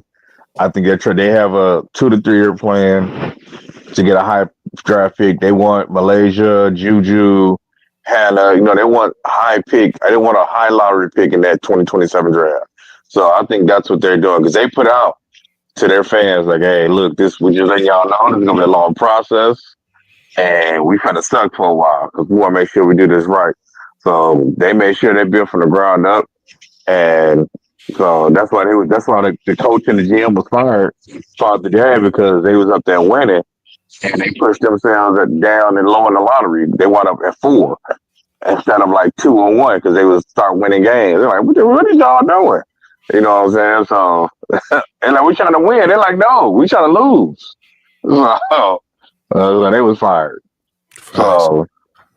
Our boy Colin says, I like Steph because she stretches the floor, shoots a 3-pointer well. Yeah, listen, they could keep Steph. I ain't against them keeping her, but I'm just saying. But she a vet. She want to win, though. Right. And you never know what they want to do. Right. She might be ready to she another piece that'll fit well in Phoenix. Right. With True. Yeah, but who they gonna trade for though? Yeah, that's they ain't got nothing to trade for. Natasha Matt, they gonna send a player for a player? Picks, right? They got picks. No. Oh yeah, you're right. No, I was thinking about the other way. I was saying that Wilson they want picks. You saying who you right. You saying who Phoenix will give back. I got you. Yeah. Yeah, Phoenix ain't got nothing to give up for. Yeah. That might be the 3 chain that might be the third team we need to get Khalil Copper. Yeah, Khalil Copper to Chicago. You still on there? You never know. Man. Get Khalil Copper back to Chicago. She needs to redeem herself. Khalil Copper needs to redeem herself from the performance she put in Unrivaled. So bring her back. I do believe if they don't make the playoffs, she comes back. If Chicago does, and it look like a strong team, which I believe they will. Chicago looks better than Phoenix with all what they just gave up, and Chicago actually look their coaching staff. Like that's the one thing I give Tyler Marsh he's a chess player because he wanted to make sure he didn't make the same mistake T-Stone making. Just like I said before, hey, you know what I'm saying? I got a spot, you know what I'm saying? Come on with me. And then make sure she hired a staff too fast. You know what I'm saying? She didn't have an actual staff. Ty Young, you know what I'm saying? Come on now. You need actual coaches that know what they're doing. And you ain't got to, you know what I'm saying? Tyler Marsh is like, I'm not worried about being the smartest person in the room. I'm going to make sure I surround my people. You know what I'm saying? Have a bunch of smart people in the room. Like, hey, you know, you specific at this. That's why I'm not good at. You good at that. I'm decent, but I'm not good as you. Like that man was smart and make sure he got nothing but smart Black women coaches that know what they're doing. And that's how I feel that they're going to be a much better team because they have a much better coaching staff. So, because he knew exactly what he doing when he got his coaches. He took his time, bro. He took his time. He was like, oh, that's all he got? Nah. Matter of fact, boom, Nigerian coach that everybody wanted. Got the Nigerian that everybody wanted. Like, wait, Chicago got her? Yeah, that's like getting a massive free agent. So that's how I feel they're going to be much better. So if Chicago go to Chicago will. But if they wind up being better than Phoenix, I do believe Khan will come back to Chicago next year. But they got to make sure they get that facility up and running. I know it was delayed because the winter was horrible. That winter in Chicago was horrible. Like these idiots. I knew it. Man, listen, you can't build on ice. All right. So it was a late start to the build. So your plans got delayed. Yeah. So it's probably going to be about February so they're ready, but you can't build on ice. Listen, man, that's a perfect point, Nate. You actually just segued us into our next topic, which is Tyler Marsh's coaching staff. He has all Black women, like you said, coaching staff, all Black coaching staff. Yeah. Because you got to remember, his father's a part of that coaching staff as well. Yeah, you're right. Yeah. But he has Raina Wakama. That's the Nigerian coach you was just mentioning. He has Courtney Paris. We all know what she accomplished. She has Tanisha Wright, who was just a coach last year in the W. His father's on the coaching staff, and then him. You know what I mean? So he has I think he got one of the best coaching staffs in the WNBA. Mikachu, what you think? Easy, yeah. I like some of his picks that he has on the coaching staff, but he was an assistant coach, so we gotta see how his first 5 or 10 games how that actually works out. You know what I mean? Yeah, you gotta definitely see what kind of coach he's gonna be. But I like the staff he assembled though. He got a staff where in Tanisha Wright, we know she was a guard and a W. In fact, she used to play for your Liberty, right? Right, Mikachu? Yeah. So you got Tanisha Wright. She knows the guards. Then she know the guard position. You got Courtney Paris who knows the big position, right? And then you got Wakama with the experience that she's going to provide. Obviously, you got Tyler Marsh who has experience in player development, right? And then you got his father who's just like a wealth of knowledge that he could always go to. You know, his father probably seen every situation. So he has the one thing you want to do when you're a coach is always have smarter people around you, right? You always want to have people. You always want to have people that you could go to that's able to help you figure out what's the right decision to make in this moment. And I think he did a good job of that. And I love the fact that he got so much women around him because this is the WNBA. Let's be clear, right? He got two women who played. I know for sure Courtney Paris and Tanisha Wright. Rena Wakama, I'm not sure her history, whether she played or not, but he has a lot of experience around him of people who actually really know the game. So I'm excited to see, like with Mika Chu's point, I'm excited to see how his first year is. Like, you know, I'm excited to see that journey. Really quick, Hot Boy Coleon says, "Hey Brooklyn, if I'm the Mystics, I'll trade Brittany Sykes for one of those picks, 10 or 11. Would you do it?" I wouldn't, only because of her height, and I feel like we could use Brittany Sykes. She'll probably come off the bench, right? Because she's 5'9". She's 5'9". Ariel Atkins is 5'11", and Vandersloot is 5'7", so she would ended up. You know, again, our area need is point guard right now, and to me, small forward, starter level players, and she don't fit that criteria. She's a shooting guard to me. She plays the two, so we got Ariel Atkins. So I wouldn't do that. I need somebody to play the 1 or the 3. Hot Boy Coleon says that way I could draft all those players I mentioned before and Anissa Murrow. Heard you, Hot Boy. Nate, you know, you were already touching on it, but since we talking about the topic, what's your thoughts on the coaching staff? Yeah, man, I just that's why I believe, like you said, you have the best coaching staff in the W because they're all specific, you know what I'm saying, experienced coaches. So that's why I believe it's different. He knew what he was doing. Like he said he'd been watching different coaches. Like, man, if I get that chance, this is who I want with me. Like, he was like Courtney Paris, watching her with the bigs with Dallas whenever they played them. You know what I'm saying? That's talk about thinking ahead, man. Like, man, I'd love to have her on my staff if I, you know what I'm saying, if I ever start, you know what I'm saying, get that opportunity. Boom, you grab her. Tanisha Wright, hey, I got a spot, you know what I'm saying, I got a spot for you. You know, you want you to bring your, you know what I'm saying, your knowledge, your experience here. I'm doing something different. Boom, get a former head coach. You know, like get the Nigerian coach. Like, shit, they did better even than the Nigerian men. So the fact that he got not only just black women experience, they smart and they're Pacific development coaches and experienced coaches. So that staff is, you know what I'm saying, is A1.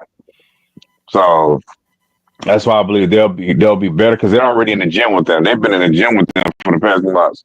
With Michaela, Liz, Ewell, and Courtney as soon as she got back from arrival. And you see Angel got the brace off and she back working out. I don't think nobody really commented on that except actual Angel supporters. But now, you know what I'm saying, they want to try it down. They're like, oh, Angel thinks no, Angel putting in work. She in the gym. So I think they'll definitely be a step ahead of everybody else because what people fail to realize is that Jeff wants to win because Angel want to win. Like you got to attract these players that's going to be free agents next season. And you think they play? You know they playing Indiana 5 times. You think he's not going to try and win? You think they're like, oh, we're just going to get blown out. We're going to make sure we have this pick for 2027. No, man, I ain't thinking about no 2027 pick swap. You think about winning right now. So You know what I'm saying? People be killing me. Like, all but the pick swap. What about it? They trying to win now, and you know what I'm saying, and for future years. Why are you worrying about a pick swap in 2027? Yo, this Like, pick really cool. Not to cut you off, I want you to keep going, but I just came across this pick. This pick shows you why Kiki is so valuable, right? Regardless of the way she played. This is Candace Parker. We all know how tall Candace Parker is, right?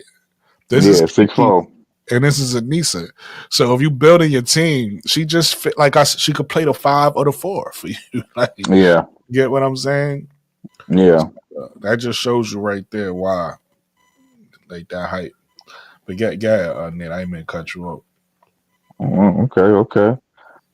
No, God, what was I saying? Dude. Oh no, yeah, they plan on winning, man. That's my thing. Yeah, look, there they go right there. Tanisha Wright, Courtney Paris, and Reno Wakama. Like, he knew what he was doing, and then he got his dad on too. And, you know, his dad like, hey, dad, you know what I'm saying? So he got the whole squad. His dad got more experience and knowledge than he do, and he made sure he even got his pops there. So the man knew what he was doing. They trying to build a championship culture, and he made sure he getting the right, you know what I'm saying, coaching pieces. Like, coaching matters. Even in the NBA, we've seen it. You know what I'm saying? In the WNBA, coaching matters. Like, if you don't have an average coaching staff behind you, you'll tell. You can tell. You'll see it real fast. Like, who behind you? Like, who telling you? Like, when James Wade won the title, he had the right coaching staff. Emery Vertenserver, he was there, but what people don't realize, Cheryl, who's the coach for the Liberty? What's her name? Head coach for the Liberty. What is it? Mikachu? Yeah, what's y'all coach name, Mikachu? I know it, but it's escaping me right now. You making me forget. Oh, that's your coach. Oh, wow. I cannot remember her name right now. There's the Liberty head coach. I just know, oh God, her name on the tip of my tongue. Oh my God, what is her name? But her husband was the assistant coach for the Sky when they won the championship. What's your thoughts on Deja Kelly in the draft? 3rd round pick. Like, I mean, she has admitted, like, she got to get. I mean, if she can at least get on a training camp deal and see what, you know what I'm saying, see how training camp is, and at least get a look, you know what I'm saying, they'll tell her, like, hey, improve this. If you want to make it to the league, improve this. You know, if you go overseas or if you don't, but improve this in the off season, or if she get in unrivaled, she probably won't. But if she can get into like Athletes Unlimited or something. Yeah, Sandy Rondello. That's messed up. You didn't know. You had to look it up. But her name was Sandy. It was something. Yeah. Well, yeah, her husband was James Wade's assistant. But now he's with her in New York. But God, what was I saying? You was just rambling. What was I? You know probably was. It's all right. You know who your coach was. I'm not mad, bro. You mad because you can't remember what you just said. Who's more I am mad. I can't remember what I just said. Exactly. Think I'm mad I can't remember a coach name? I don't care. The Liberty won the championship. That's it. They bought that championship. They bought that.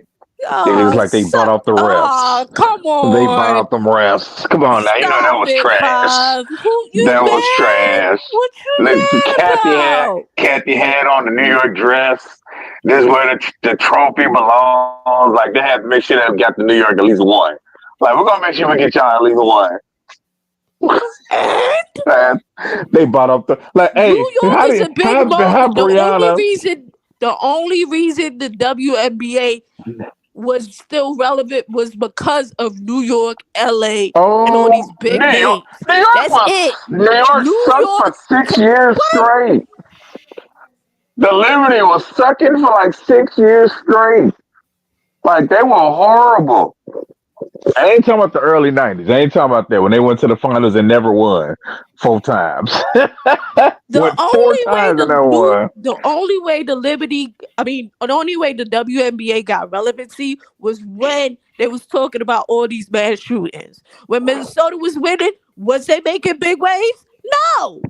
Yeah, Maya Moore, Sylvia, they was making big Was they waves. making big waves? Did y'all The give two Minnesota shits and about LA, the WNBA when Maya the Moore was winning Minnesota and LA, championships? Stop the lying to Minnesota yourself. and LA rivalry, Stop lying to yourself. the Sparks and Lynx rivalry. You know what I'm saying? Was holding it up. They was like, oh, who's gonna win it this year? It's gonna be LA. It's gonna be Minnesota. Candace Parker going against Maya Moore. Waves? You missing the point. It was making enough waves. You didn't give two shits about the WNBA back then. No, actually, I did. I was watching it back then. I was actually watching it back then. I was watching. I still remember Candace Parker's rookie year, that brawl. Because she came to Chicago. I'm like, oh yeah, Candace finna do it. And I still remember that brawl in Detroit. Well, it was in that Sparks Detroit brawl. That was crazy. What's the team name? They don't exist no more. They don't exist no more. It don't matter. They don't exist no more. It don't matter. Detroit. That's all they need to know. What? I don't just like you didn't know Sandy Bardello's name. I'm not no bandwagon. Bandwagon? I was a bandwagon. I was a Candace Parker fan, yeah. But I was a Scott fan. So I don't know all the teams like that. And I didn't even have to look it up. You a bandwagon fan. It's all right. I'm not okay, I ain't never no bandwagon. I've been watching for years. Is. I ain't never no bandwagon. Like right now, B. No, because I forgot one team name. Ooh, oh my God. No, it's because you forgot what you had to say, and you want to here you go. Going back to that. Extra flame on the fire. Talk about, you ain't remember your whole coach name, and this the first championship the Liberty. You know, this the most you man, who gonna hype you up? You finally got your electrolytes. I see you got your electrolytes. This is the most you want. You been quiet all night. Now you want to speak up? Now you on fire, son? Now you on fire? Who lit your match? I wanted to talk about. Who lit your match? All right, how about this? The Liberty not gonna repeat. Nah, Liberty not gonna repeat. Sabrina is still hurt. She gonna be trash. Nah, she ain't gonna be trash, but she not gonna be Sabrina of last year. I'll tell you, I'm joking. Right. She not gonna be trash, but she will not be Sabrina of last year. She won't be Sabrina of last year. She's still gonna be hurt. Why? She's still gonna be hurt. Why? Sabrina will still be hurt. The Liberty's still gonna make it to the playoffs. Listen. I didn't say they weren't. And they still gonna win the trip. What is we talking I don't about? know. Maybe. I got a topic for y'all. I'll let y'all go, but this ain't getting us nowhere. But it's on brand on what y'all talking about. So let me pull this up. We could talk about this. I don't know this situation because I wasn't watching at this time. Both of you guys been watching. So what she's gonna talk about, y'all probably know about. So.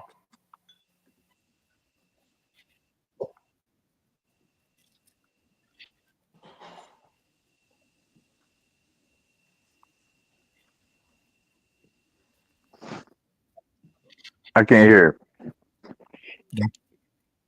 She talking about when New York rooted for her standing ovation in 2023. I think I saw that. Natasha Cloud. Can you hear me, Mika? You wasn't able. No, I can't hear. That's weird because I don't know. Was y'all able to hear that in the chat? Was y'all able to hear it playing? Can y'all hear this in the chat?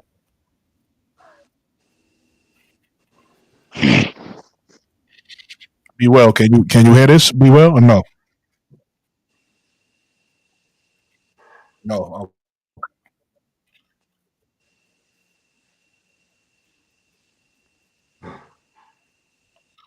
All right, I can't hear it, so it don't even matter. It don't even matter. Y'all can't hear it anyway. But yeah, she talking about this moment right here. So y'all might have seen when she was playing against the Liberty in the playoffs or something. Yeah, she said that she was feeling the crowd. She basically said this the only moment in her career. She said she never got a standing ovation walking off. She said the Liberty actually gave her a standing ovation after this performance. Yeah, I was in the building that night. She said that this is one of her top 3 performances of all time. Top 3 moments, yeah. Yeah, she played her ass off. I was in the building cheering. Well, when she went to the bench, then I was cheering.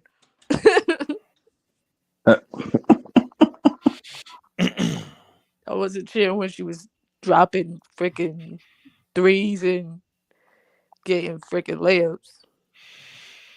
And look, now you get to see her every night. This is somebody who I wouldn't mind on the sky. I always said it before she got. I said, "Yo, Natasha Cloud is somebody who could play for my team anytime." So and I love her game. And she a Philly native, so she used to the big markets like Chicago, New York, LA. Yeah, Phoenix did her dirty though. That was crazy. Her recruit that woman and replaced her with her. That was crazy. B. Will says it's dope that you was in the building, Mikachu.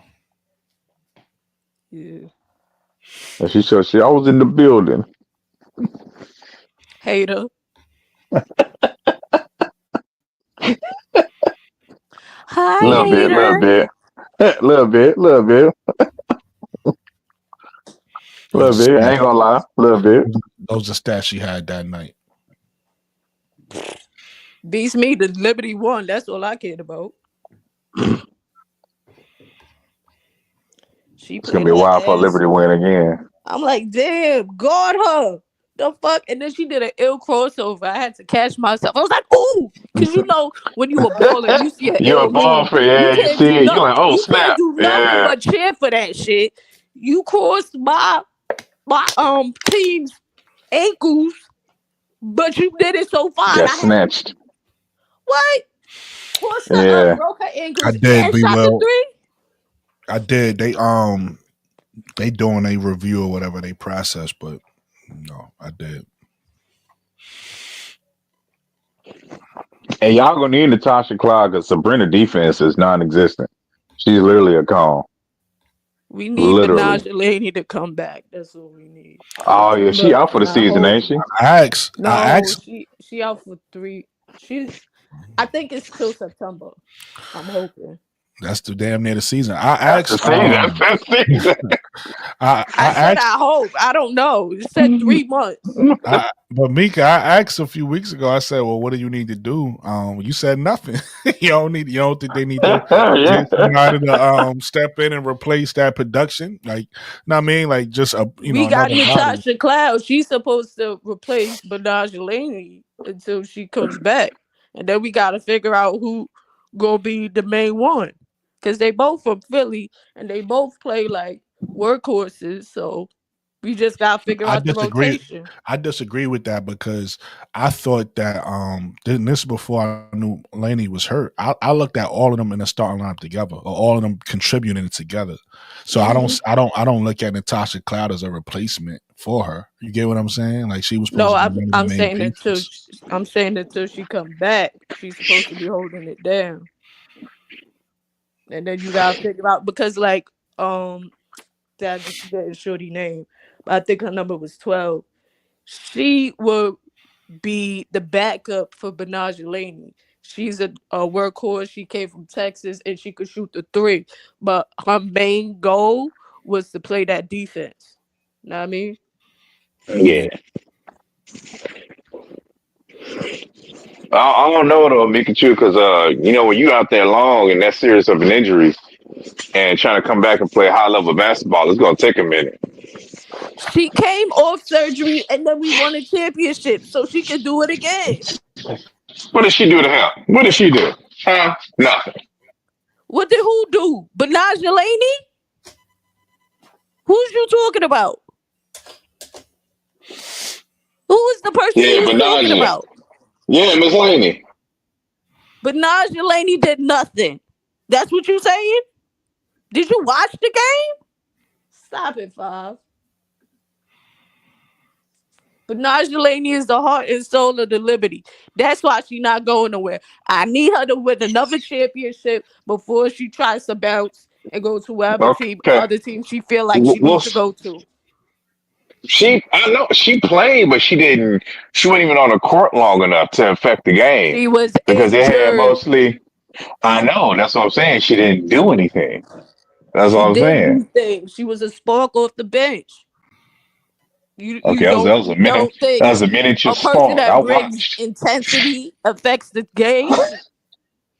Absolutely, but I'm saying she didn't. But yeah, she's not gonna be there long.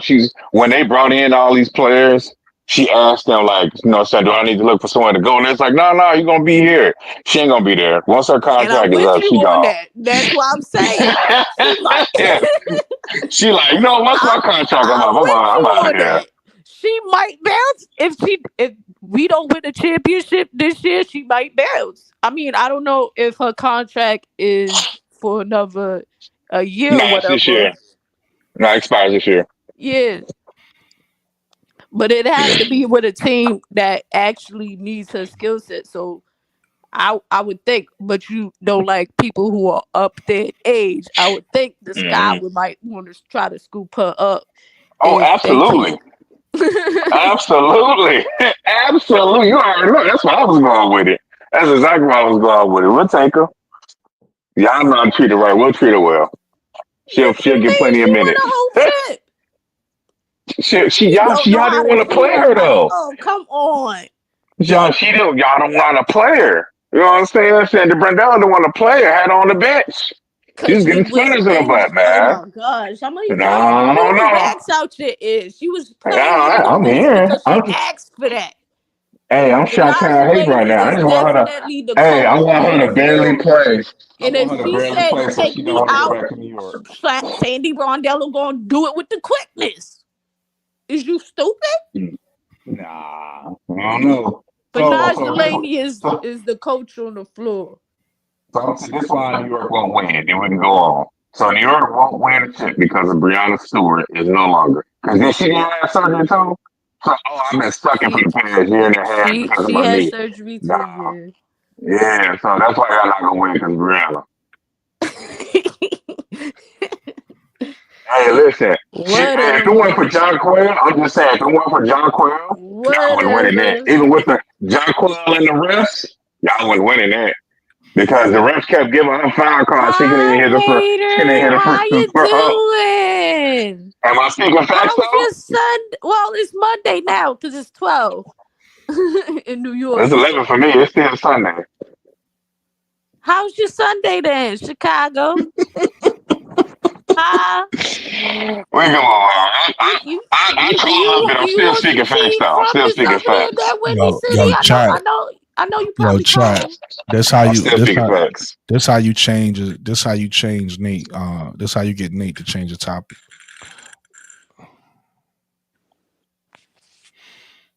My battery. We'll take her. Yep. She gonna be next. We'll definitely take her because this is the last year her contract too. Nate been talking about this for a minute. What you think about? How would you get Ray Burrell to the Sky? You think the LA gonna match her contract? I think they're gonna forget about her. I think she gonna play a contract, and because I think she wants to start. You know what I'm saying? At least playing, but LA ain't been playing her. So, but I think she take a step this offseason with Rival, but she need to she obviously need to develop some more. But I think Rakir, that's why they drafted Rakir to take her spot. So I think she a restricted free agent next year. Sky can make her offer and LA won't match. This be Will girl right here. We just say sweet baby Ray. For sure. I've been saying the same thing, B well.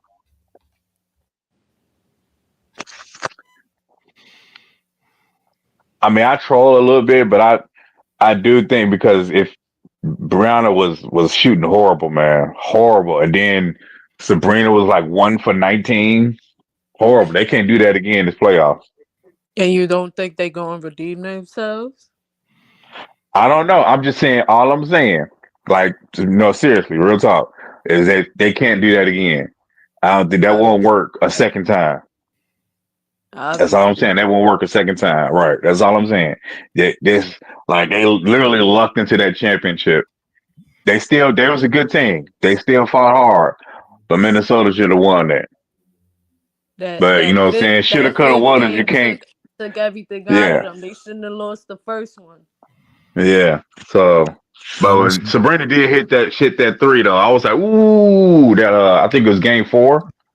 I was like, that was a good series though. We got more people watching right now. Let's recap. The mock drafts real quick. We got Nate's mock draft, Mikachu's mock draft, and 80's mock draft. So chat, y'all could chime in. I'm gonna go over the drafts real quick, and y'all can kind of chime in and tell us what you think of the mock drafts. We went over this earlier, but there's more people watching now, so I figured we go over it again. Since the draft is tomorrow, Mikachu has Paige going number 1 to the Dallas Wings, Dominique Malanga going number 2 to the Storm, Sonia Citron going number 3 to the Washington Mystics, Madison Scott going number 4 to the Washington Mystics. She got Kiki Erifin going number 5 to the Golden State Valkyrie. Tahina Pau going number 6 to the Washington Mystics. Sedona Prince going number 7 to the Connecticut Sun. Isaiah James going number 8 to the Connecticut Sun. Aja Sifka going number 9 to the LA Sparks. Haley Van Lift going number 10 to the Chicago Sky. Usete Ute Osete. I'm probably fucking that up. Yeah, there you go. Going number 11. That's probably wrong.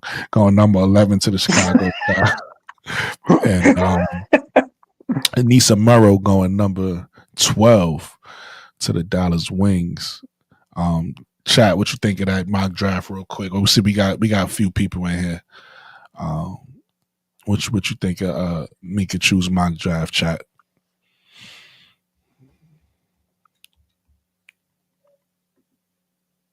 Yeah, what I think of it? Or you talking about chat?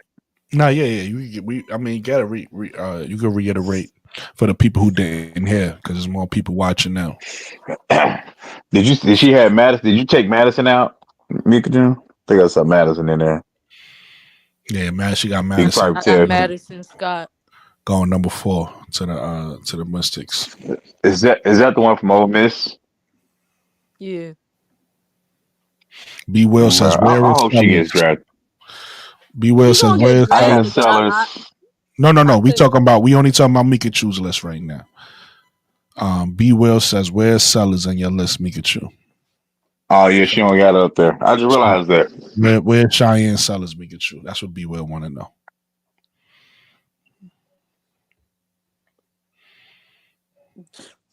If it's just first 12, it should be 13. If it's just first 12, she going in the second round. There you go. That's your answer. The new guy says it's a solid draft. He's not mad at your draft. He said, "You got Scott over Morrow." Scott over Morrow. Henry T. Hurley says Sellers is a top 5 pick. Yeah, I got her going. Where I got Sellers. We not on yours. Oh, right, we're good. Right, so we gonna give yours the light too.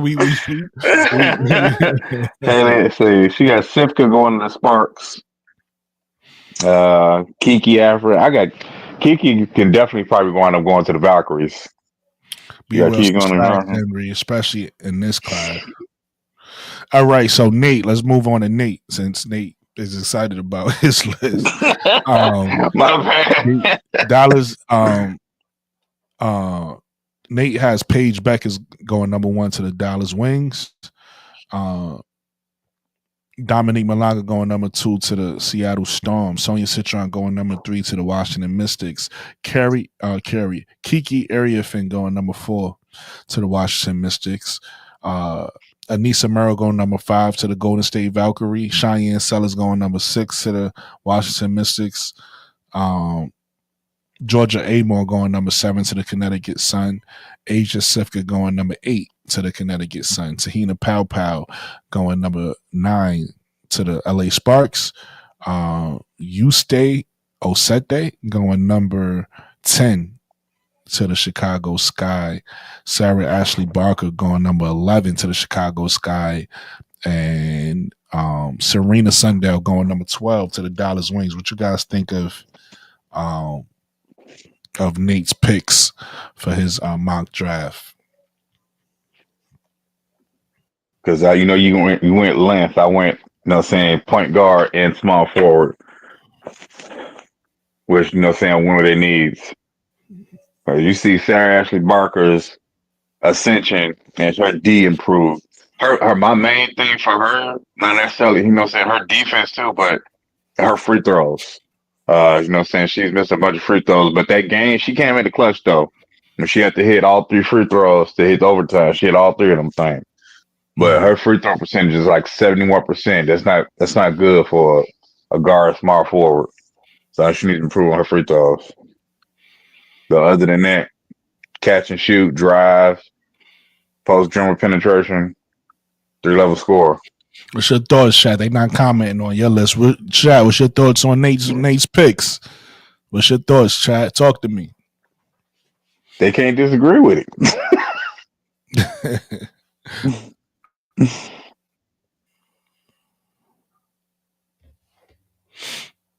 I see more comments about the Liberty playoffs. Jeez. Nah, Nate, you tripping. You want New York one of those games by itself. Fast says we getting Sifka. That's what we think. He think that's possible. Because for all the people who want to back up for Angel, she fits right there. So it's possible. I think she's more of a 3 though, because she's more around the perimeter. She's both. She's a 6'4" hybrid player, so she's like what Dirk was for the NBA. A shooting power forward who could play 3 or 4. That's what she is for the WNBA. She could play 3 or 4. Hybrid player. B. Will says, I think Jeff wants Rivers and Westbeld. Okay. You just going to listen here, and I don't believe that. Fast says facts, Brooklyn 100. All right, so now my picks, 80s picks. I got Paige Beckers going to the Dallas Wings. I got Dominique Malanga going to the Seattle Storm. I got Kiki Eriafin going number 3 to the Mystics. I got Sonia Citron going number 4 to the Mystics. I got Anissa Murrow going number 5 to the Valkyrie. I got Georgia Amore going number 6 to the Mystics.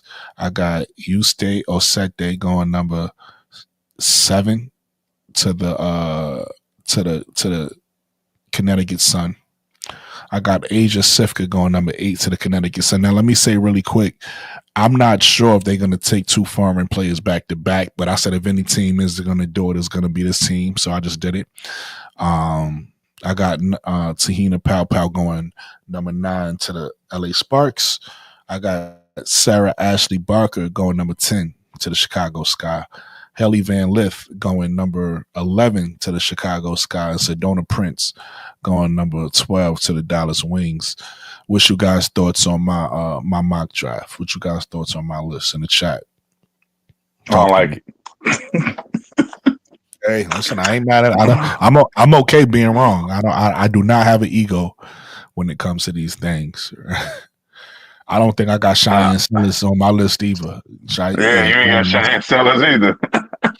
You want to know what it was? She was on my list, but then because you know who I didn't have? At first I didn't have Tahina Pow. So I had to look for it, and I was like, well, damn, where would Tahina Pow go? So I had to start over and say where I think she would go. And then I looked at the wings. I could have put Cheyenne Sellers there, but I was like, I think they need a backup center. So I don't know. She just didn't make my list. It wasn't nothing personal. You got Sedona Prince in the first round, not Cheyenne Sellers. It's crazy. Even with her bad knees. New guy, Chicago does have the number 11 pick. You probably just woke up. Nah, you probably just woke up, man. We got 10 and 11. Yeah, so you ain't hear the news, but yeah, we got 10 and 11, brother. You probably show him that trade that happened, Brooke. Yeah, nah. He normally go look it up. He normally on top of his stuff. Look, we surprised him. He's sitting over there like the 11th pick. Yeah, the 11th pick. We got 10 and 11. Be well. Pow to the Sparks is good. Sedona Prince ain't going first round. That's possible. You know what I mean? That's what Nate said as well. So it's definitely possible she don't go first round. But she is 6'7". I think people forgetting that. People thinking about her game, and they thinking about her off the court stuff. Speed. But they not thinking about her. But people not realizing how many big centers is not in the WNBA. So if you could get you one, you want to at least have one on a roster. So I think she has some value based off her height. You know what I'm saying? Again, when we go back into that Liberty Lynx finals is one reason, obviously outside of people feeling like calls here and calls there, but it's one reason everybody keeps saying that Minnesota lost, right? Yeah, why is that a reason? So they didn't draft Angel Reese. That's why. Well, Angel Reese ain't 6'7" either. So Angel Reese would have helped, but they would have Angel Reese would have definitely helped, but they would have still had an issue with size, right? Like Jonquel Jones is still 6'6". Right. So we do think Angel Reese would have played better than everybody they had. Yeah, Angel Reese would have helped them. But Angel Reese is not 6'7". Angel Reese is still 6'3". You get what I'm saying? But she's bigger than Maisha Hines-Allen, who they traded for and didn't play in that series because she couldn't play with Jonquel. Guess who could? Angel. Not necessarily. Angel had good games against Jonquel, but Jonquel still had good games against Angel. And like I said, in that situation, people see, look, we love Angel, and I love Angel too, but I'm a truth teller. I'm not just going to say anything because I like a player. Angel is 6'3". Yeah. So Angel isn't, Angel can't just go out there and match up with a Brittany Griner. Angel can't just go out there and match up with a Jonquel Jones. Can she play against them well, and can she do her best? Yes. And can she affect them? Yes, she can do all of those things. Those players have an advantage over Angel because she's 6. You know what I mean? She's not 6, and that's the problem with a lot of her haters. A lot of people who don't know Angel that talk shit about her. They think Angel is as big. They think Angel is as big as all these players. She's not. Angel is not. She's 6'3". So again, that doesn't solve the problem. So do we all think Angel would have helped in that series had she been on Minnesota? Of course. Yeah. Is it possible that Jonquel Jones could have still been too big for Angel? Yes. Jonquel Jones is 6'6" with a skill set. She's not a garbage 6'6". She's 6'6" with a skill set. So it would have, and she's still bigger than Angel. She's still all of the things. Angel would have got physical, and Angel probably would have did a hell of a job. And maybe she would have changed the game. But maybe, we don't know what would have happened because we don't know. Shoulda, coulda, woulda. That's still Angel playing out of position. Still, right? It's not like an even matchup. So again, that goes back to my point. Y'all could be right. I'm not sitting there arguing Sedona Prince should go in the first round or shouldn't. What I'm saying is, if you don't have one, you might want to get one. You know what I mean? It might help your chances. It might be like, boom, we got to match up with this team, and this team has bigs that's been kicking our ass. We just need a body. You know what I mean? So. Yeah, you're right. You're right. She probably, but you know what? You're right because I still think she would have made an impact. Not saying they would have won, but Jonquel Jones has been to the finals before, so and she would have knew what to do. And Angela, I still would have liked, saying. So you know what? Yeah, they probably still would have won. Probably not. We don't know. Shoulda, coulda, woulda. I'm just like you said, 6'3", 6'6" is a difference. Yeah, I'm just talking about matchups. Even if we take a look at the Chicago Sky, I like the fact that they drafted Camilla with Angel because if Angel had to be the big for Chicago, she would have did a great job. She would have did well. She would have played big, but it would have been mismatches every time she ran up against one of those teams with a 6'7". She would have, which is what happened. Yeah, the past couple seasons. That's why I knew we was going to get Camilla. Yeah, because you will can't 6'2". teach 6'7". You can't teach 6'8". Yeah. If you got a 6'7" or a 6'8", it just helps you out. It doesn't mean that players can't play well against them. We already know Angel does play well against bigger players, but she also gets a shot block sometimes. We know that Angel also has struggled against bigger players as well. Like, people want to forget about that because, again, I'm not one of those people who's just super biased against somebody I like. I could tell the truth. I could say the good and the bad. Angel plays well and physical against bigger players, but she also gets her shot blocked a lot against bigger players. She also, you know what I mean? Like, the thing we love about Angel is that she relentless and she won't stop going. She won't stop coming. Yeah. And if you a big player and you soft, Angel will expose you. Like, that's what we love. But it's times where I see her go against bigger players like Camilla, get her shit blocked right in her face. I seen her go against. I know people don't want to admit it because they don't like this player. I see her go up against Lauren Betts and get her shit blocked. I see her. You know what I mean? We seen that happen against Brittany Griner. We've seen it. I'm just saying we've seen it happen. We've seen her have success and we see her not have success. If we being honest, right? But that's why people like her because she fearless. She don't mind going up.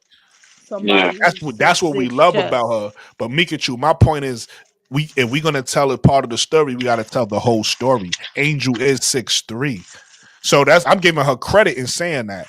Everybody want to match Angel up against everybody, and we love Angel because she will fight as an undersized player, but she's not 6'7". So again, if you can match up a 6'7" player with a 6'7" player and match Angel up with a 6'3", 6'4" player, I like those odds a lot better because now you matching her up with somebody her size. Look at Lalissa Smith. Lalissa Smith is 6'4". Angel is 6'3". That's a much better matchup. Why are we, why do we love a player so much that we want to put them in an unfair fight? No, match her up with her weight class. Let's match these players up with their weight class, right? So my point is, it ain't fight many somebody your own size. Fight somebody your own size. My point is, it ain't many 6. Somebody got background. Somebody got muted. They got background. My point is, it ain't many 6'7" out there. So if you a team that you're not that big, right? Maybe you only 6'2", maybe you only 6'3". If you could get a 6'7" and add that to what you have, why not do it? Because you don't need that play. You're not bringing that play. It's almost like what LSU just did. LSU, I forget the girl name. I hear background noise. I gotta mute everybody.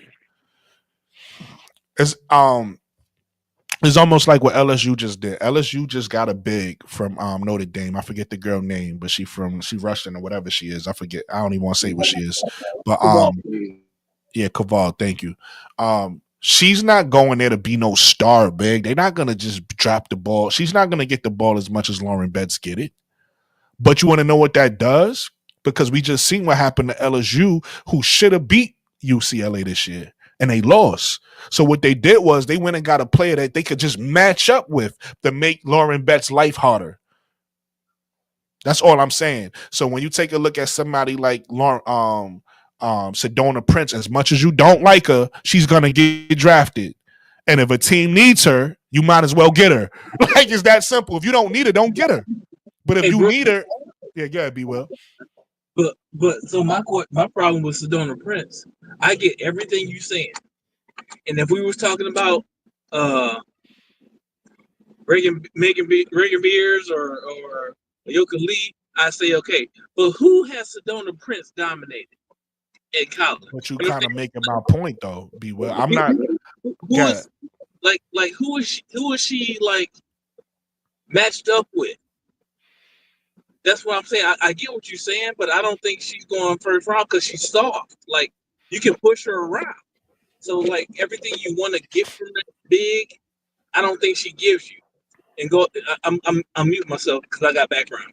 Now you good. Listen, again, I'm not. I don't think nothing you saying is wrong about her not going in the first round or going in the first round. Same, like I said, the same thing to Nate. I'm not even arguing that point.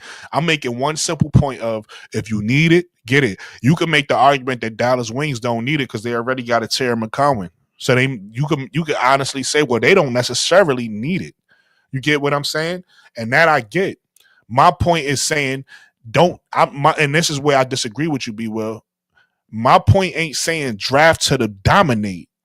My point is saying draft her because you just don't have it. This is something. It's almost like what Nate said the other day, right? On one of my lives, Nate said this. Nate said, it's not smart to draft the same type of play or have the same type of players on your roster because you can't switch up the tempo and the momentum when you go to your bench. He said, if I already have this type of player, so for instance, let's just say if we're talking about Chicago got small guards. If I already got small guards in my starting lineup, why would I need a small guard on my bench if I'm trying to switch it up? I might need a bigger, more defensive guard to switch things up because I don't have that.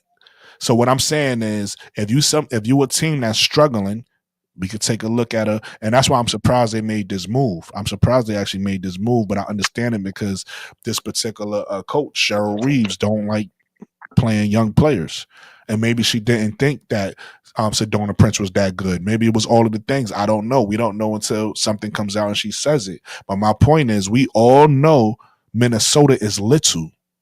And they're going to be little again when they run up against the Liberty again. They still going to be small. Nothing changed. So what I'm saying is, if you don't have one, get one just for the matchup purposes, not necessarily for her to come in and dominate, not necessarily for her to get the ball. But if you don't have it and that's why you lost before, you might just say, all right, let me get one. It don't even have to be Sedona. My point still stands with somebody you might trade for because they gave up their pick, right? They don't have a pick in the first round this year. Maybe they got but there's nobody else 6'7" in this draft, I don't think.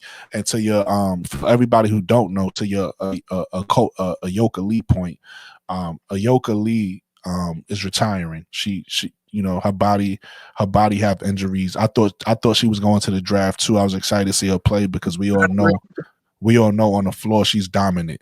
But she's tired of being hurt. She's tired of her body hurting. So she's done with basketball. She's not entering the draft. She's gonna go into a regular career.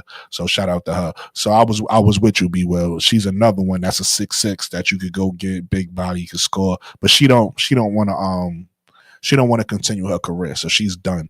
So the only two players in this draft that's 6'6", 6'7" is Dominique Malanga and Sedona Prince. And the only reason why we talking about Sedona Prince is not because she's super skilled. Nobody is talking about Sedona Prince like, oh, you need only. It's literally because she's 6'7" and she could block shots. She could be a defender at the rim for you. And she could match up with other 6'6", 6'7" players. That's literally it. So I'm with you. She may not go in the first round. She may go in the second round. Who knows? She may go in the third round. I don't know. But she is still 6'7". So that's why I'm saying she has value simply because of what she provided at 6'7". That's all I was saying. Not that she would dominate. I don't think she's dominating nobody.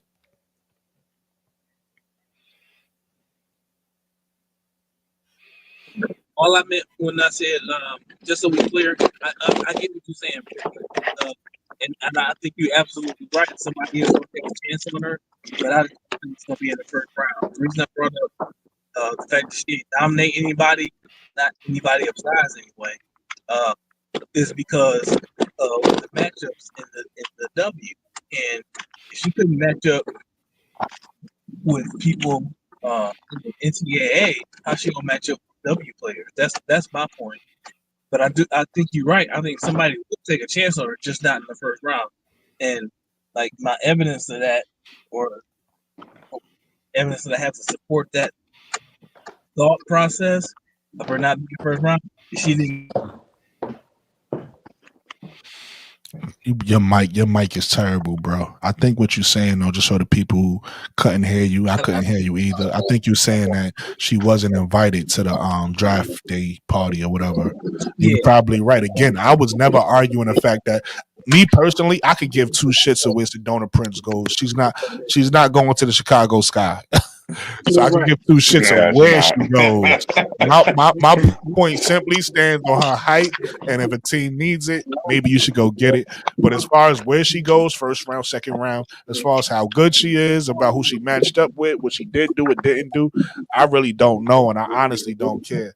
I was just really simply making the fact that, hey, if you small, you might want to get some size because it might help you. You know what I mean? At some point in the matchup, it just might help you. You never know. That's really my point. But we agree. Listen, We do. 100%. I have nothing against what you're saying, and I have nothing against what Nate, Nate's opinion on that. I have nothing against with nobody. My point is just simply, hey, if you have a need, regardless of what the need is, it don't even have to be that big, right? If you have a need and there's a player in the draft who could fill that need, you might. We just had this conversation, me and Nate, about mute up because every time I talk, I can hear your background, Wnba. We just had me and Nate just had this conversation that with the LA Sparks about them getting Sanaya Rivers, right? They don't have a perimeter defender. So I could see Sanaya Rivers going there, right? Sanaya Rivers might also be a second round pick. But with the LA Sparks having the 9th pick, I could see them saying, we're gonna get Sanaya to be our perimeter defender because Kelsey Plum is not gonna be a perimeter defender for them, right? She's not gonna guard the best player. Rakia Jackson is a solid defender, but she's not really a defender. She'll tell you that herself. That's not what she's best at. She's growing and she's learning, but that's not her best skill. Huh? What'd you say? They perimeter defender. They need more than one. So you're right. They need more than one, but they perimeter defender right now is Ray Burrell. Right, but be well. I'm not saying she's not. What I'm saying is we talking about the draft and who people should draft and who should go in what rounds, right? What I'm saying is it's very possible that people could be looking at Sanaya Rivers as a second round draft pick. But what I'm saying is I won't be mad if LA Sparks say we want to bring her in to be, because Ray Burrell might be a good defender. I don't think she's as good as Sanaya Rivers is on defense from what I've seen from my eye test. I haven't. So the Sparks might just say we want to bring in Sanaya Rivers because she could be our true lockdown defender. You get what I'm saying? And then she would go in a second. So again, I just say all that to say I wasn't never arguing where anybody could go. I'm simply arguing need. If you see somebody in a draft, Tahina Pow to me, damn. If we could look at a lot of players on that South Carolina Gamecocks team, and we could say a lot of them didn't play as well this year as they played last year. They played better last year. Tahina Pow was one of them to me, because Tahina Pow to me, and y'all could correct me if I'm wrong, she started out the season strong. She started out the season to me playing better than she played last year because she was doing more. She was doing more. She showed more this year as far as like the floater game and getting into the paint. She was more than just a shooter. But the way she ended the year, she wasn't that effective. She wasn't that impactful for South Carolina, right? You could tell that by the top 3 scorers was bench players. She wasn't even one of the top 3 scorers on her team, right? So you could look at Tahina Pow, and I think she probably will go in the first round. But my point, again, is not about first round or second round. My point is simply about need. If you take a look at Tahina Pow, she still could shoot the ball. So if you a team that's thinking that you lacking perimeter shooting, regardless if you bring it off the bench or you start, you might say, let's get a Tahina Pow in here because that's what we need. You get what I'm saying? So again, when I'm talking about Sanaya Rivers, when I'm talking about Sedona Prince, or I'm talking about Tahina Pow, I'm simply talking about from a need aspect, right? Not that they super great players or they what they did or didn't do in college, they still may have something that you don't have on your team. So in Sedona Prince case, it's size. You might not have size. She has it. Why not go get it? In Tahina Pow case, you might not have great perimeter shooting. She has it. Why not go get it? In Sanaya Rivers case, you might not have the perimeter defense. She has it. So the point I'm arguing simply is about need. That's it. Regardless of how good or not good you think a player is, or what round you think they should go in, I was never arguing that. I'm still not. I'm simply talking about what you need for your team and what these players may have that can help you. That's why I'm curious to see what the Minnesota Lynx do about that, because I think a problem for them is still size.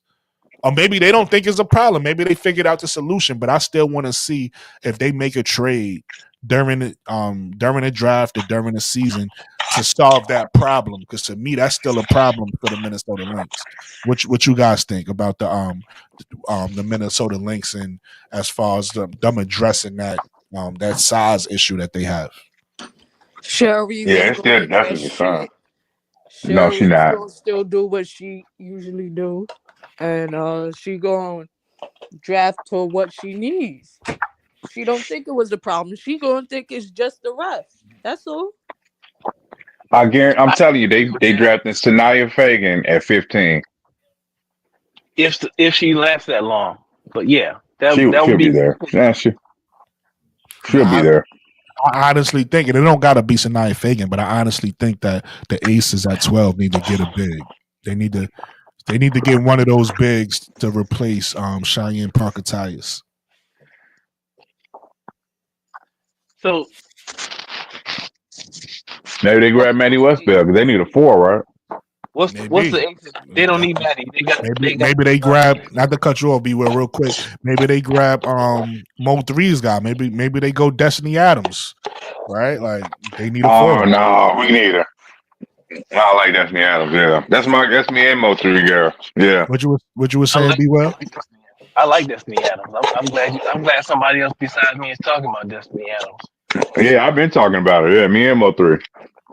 The Aces second round pick is where it falls. I think it's 19 or 20, something like 19 or 21.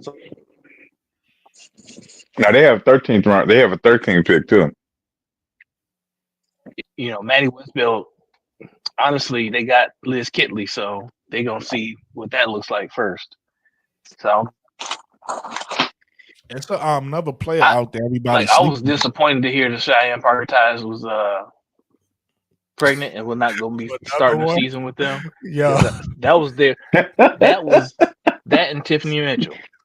Tiffany Mitchell and Cheyenne Parker-Tyus. Yeah, people is funny when they get mad at a woman for being pregnant. They like, come on, you can come back, you can play. It was just basketball, fellas. I think what she gonna do is more important. You can play, come on. You coming back? All right, boom, you better come back. You stupid. Wait, Tiffany Mitchell's pregnant too? Yeah, I didn't hear that. Tiffany Mitchell pregnant. I was saying something about Tiffany Mitchell. Yeah, he bad. I think his mic messed up. Tiffany Mitchell pregnant, Be Well? No, Cheyenne Parker-Tyus is. You said her and Tiffany Mitchell. You said something about Tiffany Mitchell as well. Oh, I was saying, StreamYard kicked me off. Something went wrong. But anyway, I was saying, for me, Tiffany Mitchell and Cheyenne Parker-Tyus was their best moves in the whole season. And so I was looking forward to Cheyenne Parker-Tyus seeing her play. Yeah. And so when I found out she was pregnant, it wasn't going to be available until next season. I was like, that was a move. I've been saying that not necessarily her. I was just saying they need to pick up a 4, whoever it was. I named a bunch of different players, but she definitely fits the bill. So I was looking forward to her playing. That's why I said that since she got pregnant, if I was them, I would bring in just another player for insurance to play until she gets back. Because Asia's gonna need that. Asia's gonna need somebody to obviously she's gonna have Elizabeth Kitley this year, so that's gonna be another big. That's nice. So one more power forward. Cheyenne Parker-Tyus would have been perfect, but now that she's out, I would draft a big if I'm the Aces at 12. I think they need a wing at 13. I think the Aces need a wing. I'm an Aces fan. I'm an Aces fan. Aces over everybody. So even over Chicago. So I think they need a wing because they got Liz Kitley. They got Megan Gustafson. They kind of do the same thing. Stop it. They got he did. Megan Gustafson. He went. Do not mention Megan Gustafson and Kia Stokes to me. Do not mention that dead weight. What? They got Elizabeth Kitley. I know you love her because she played in Liberty. I get it. She not on Liberty no more. I'm an Aces / Liberty fan. All right. So you see how bad she played last year. year. We just going off of how bad she played last year. We've seen how she played last year ain't got shit to do with this shit. You're right. But this year I want better players. So we got Elizabeth Kitley and we had Cheyenne Parker Ties, but she out. But don't mention no Kia Stokes and no fucking Megan Gustafson, please. Kia Stokes starting. Stop it. Yes, she is. She is. Right now, she their starter. I'm hoping now. She been in the league for a long time. Stokes didn't do nothing last year though. She did. She was a valuable presence on defense, but she just didn't give them in the offense. She was when they girl get pregnant, y'all fighting. A girl get injured, y'all fighting. Stop it, Five. They human beings. Kia Stokes had an off season and y'all tight. Hey, when has Kia Stokes averaged more than 5 points in a game in a season? She's a defensive minded player. That's exactly it. So that's why they need her. They need her to help Asia on defense, but she's a liability. This is not football.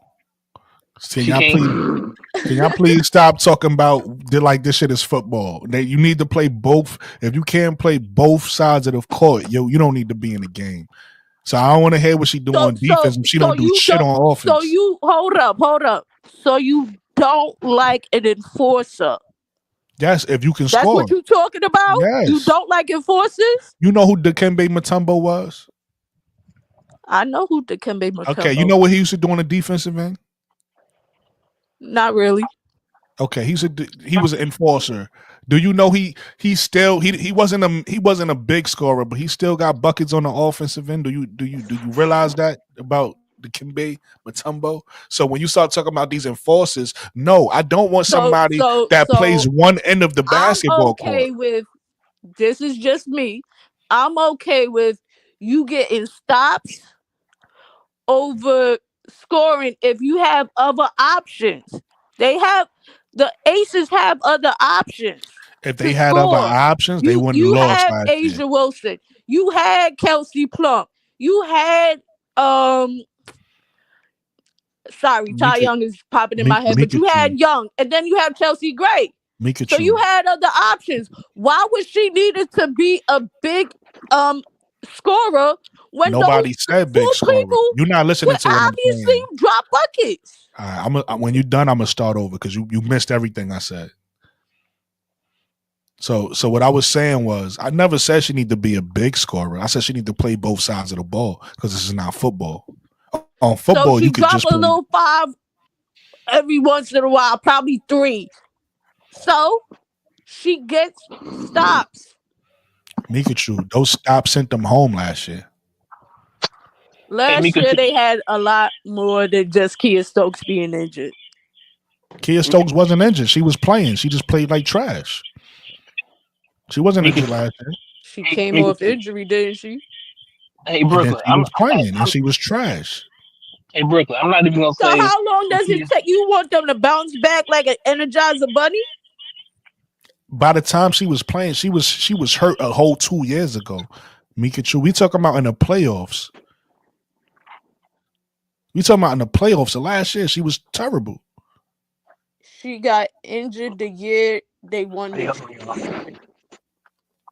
all right, man. Then she played the next year. She played like shit. How you saying she played like shit for 2 years in a row?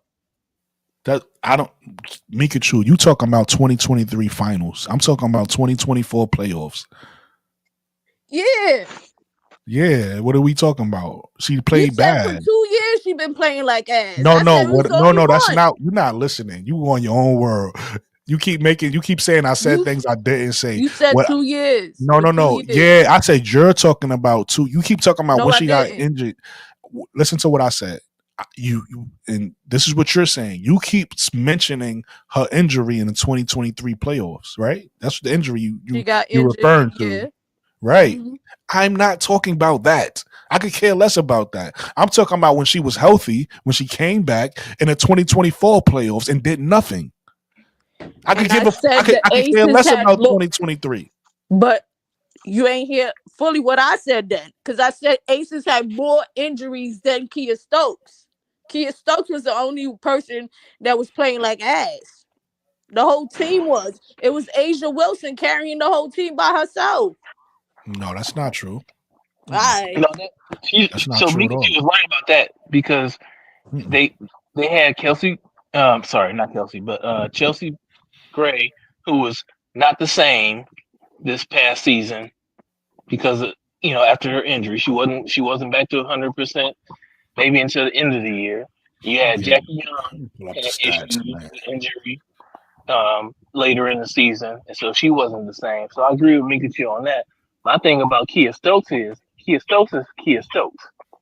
So Kia Stokes, I wouldn't even say she played like ass this year. She just gave what she had, which was defense, right?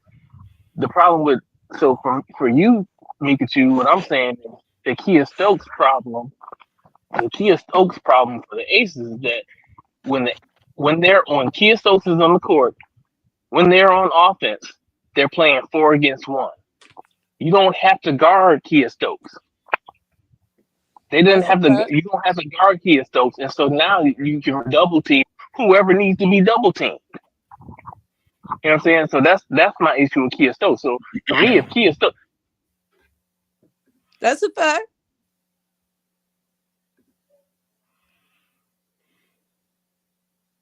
Hello? Yeah, y'all keep up. I'm pulling up the stats. Y'all keep on with y'all little back and forth thing y'all doing. I'm agreeing with Sun, so I don't know what you're talking about, B. Yeah, I'm saying y'all keep talking. Like when you're doing a broadcast, this is how it works, right? Like if somebody busy, the other people gotta communicate. Like I'm saying, communicate while I do this real quick. Yeah, keep going.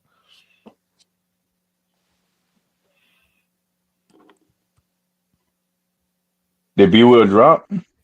Nah, I'm wondering why. Like it's 3 people on here. I can't find something to talk about. I gotta Nate, go on a rant for me. I'm telling people to talk while I do this. Right?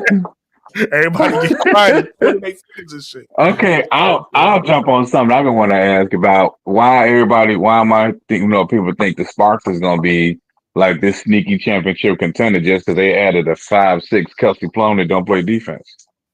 I'm confused. That?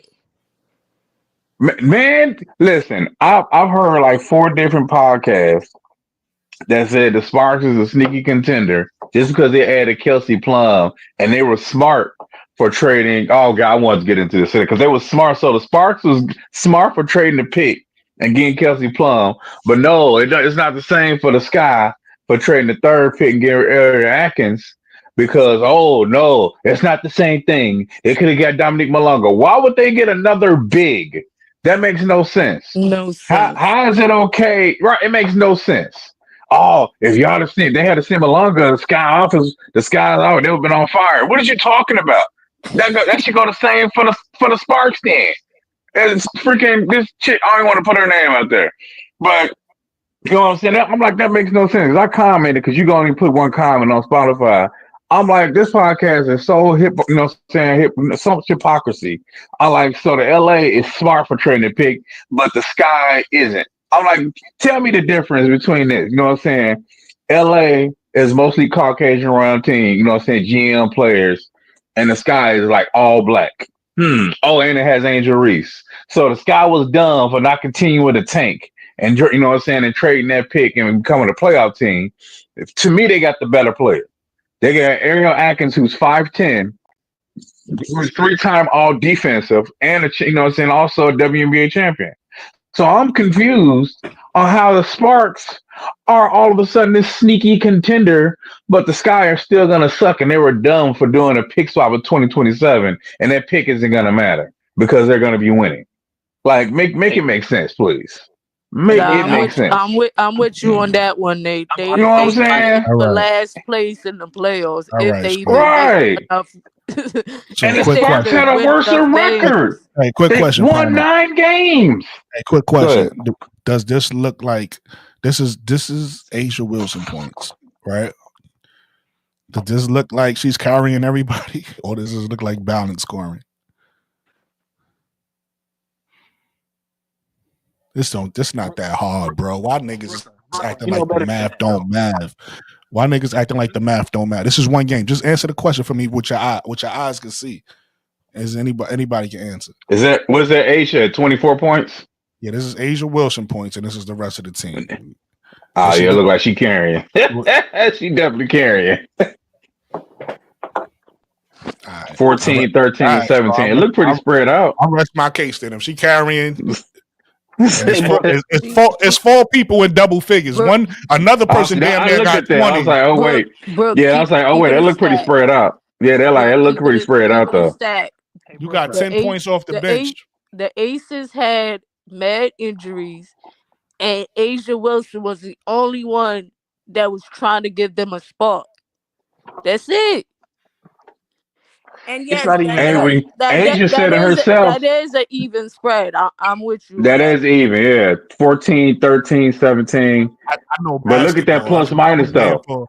I would just. You also got to look at when they got those points too, bro. Because you look at that plus, that 17 points is -3. -7, -9.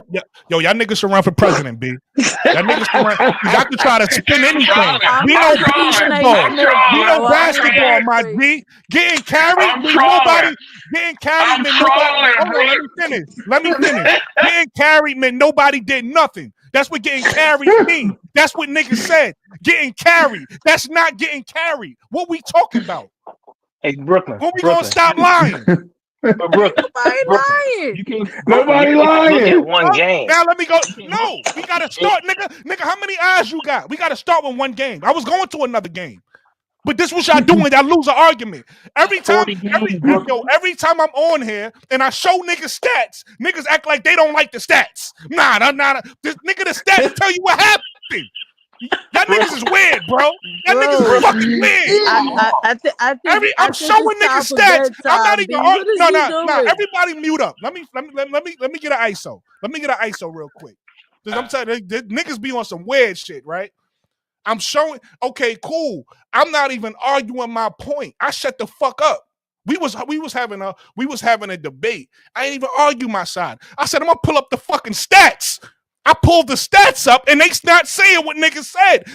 Niggas can't be honest and say, well, yeah, she didn't get carried right there. If you feel like she got carried in another game, we go to another game. I'm fine with that. We got to start at one spot, right? We got to start at one spot. So we're here.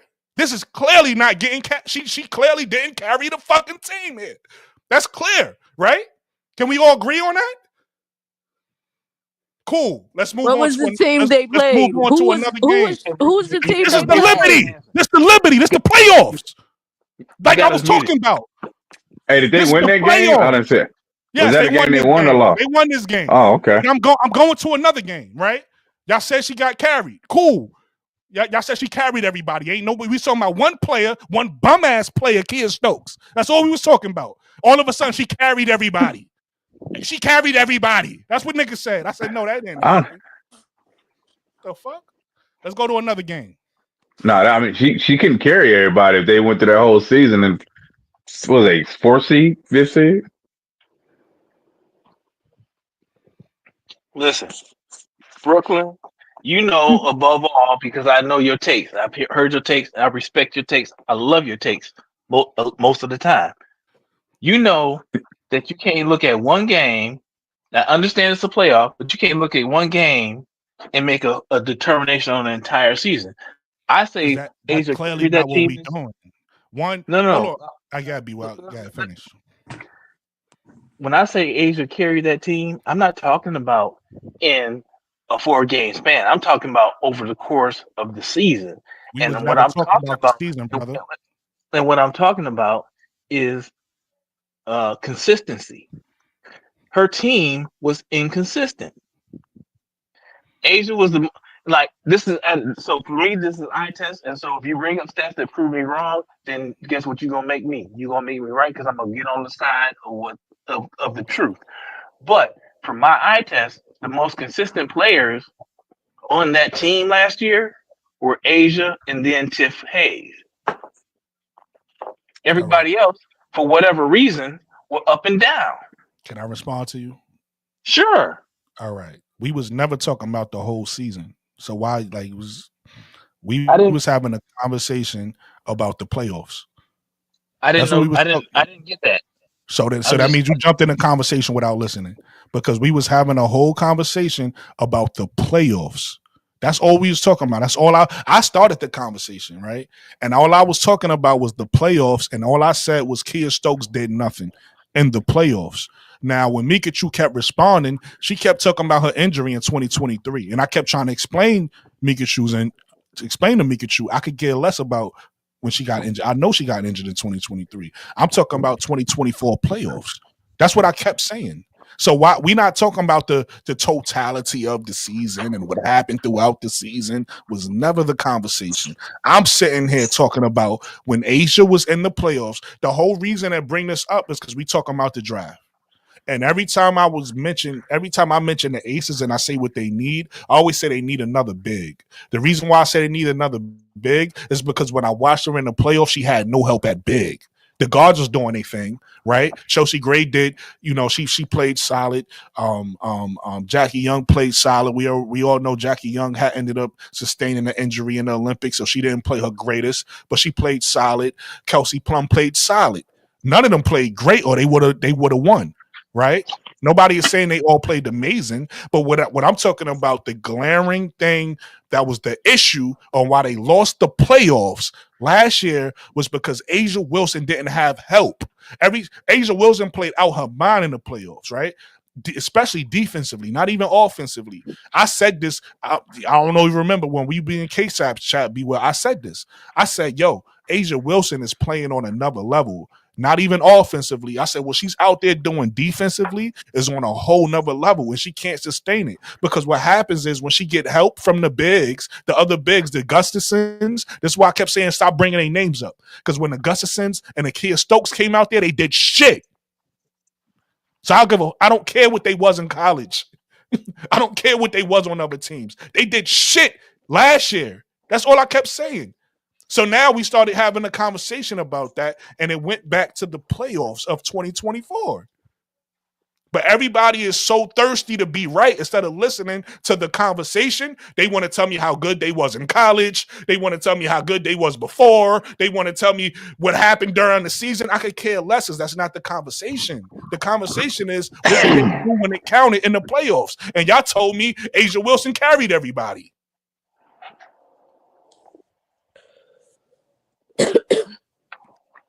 I land my plane. Here, listen, this is terrible stat line. I'm gonna be honest with you. This is terrible, but you got two people in double figures, right? And you got solid production off the bench, but it's a terrible stat line.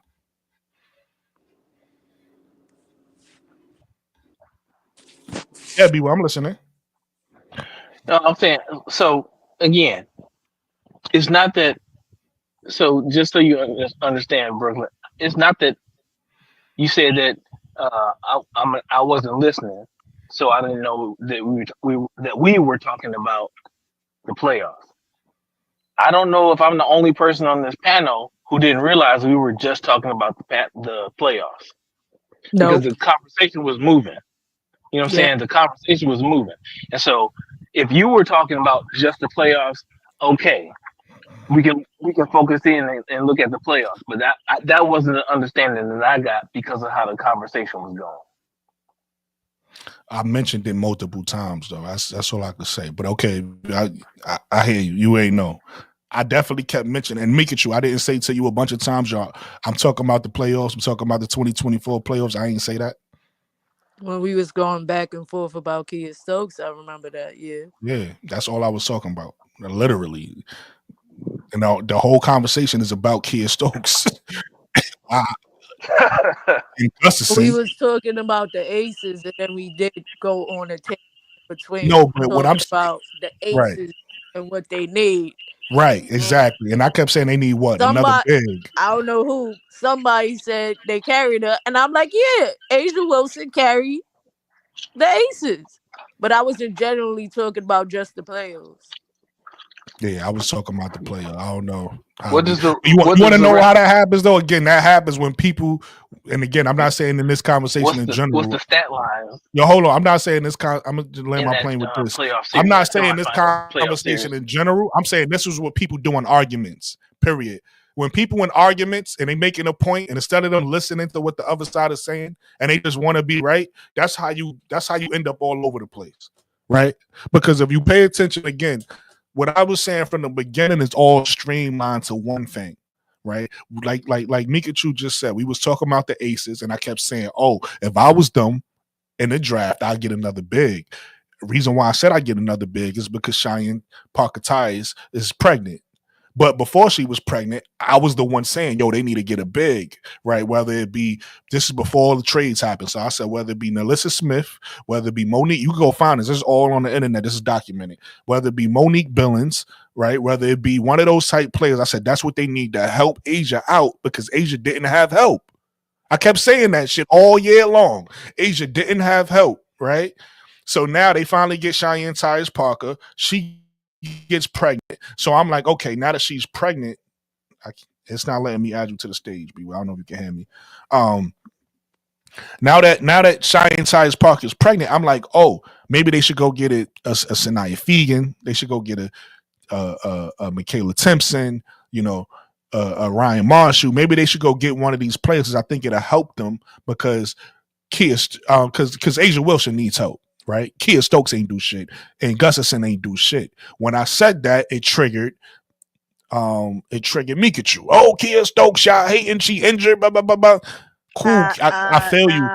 Hold on. Let me land my plane. I'm like, okay, I feel you. I said, I feel you, Mika. I feel you. I understand you feel like she got hurt and everybody forgot about it, but that was 2023. I'm talking about what she didn't do in 2024. I'm talking about the help that she didn't get in 2024.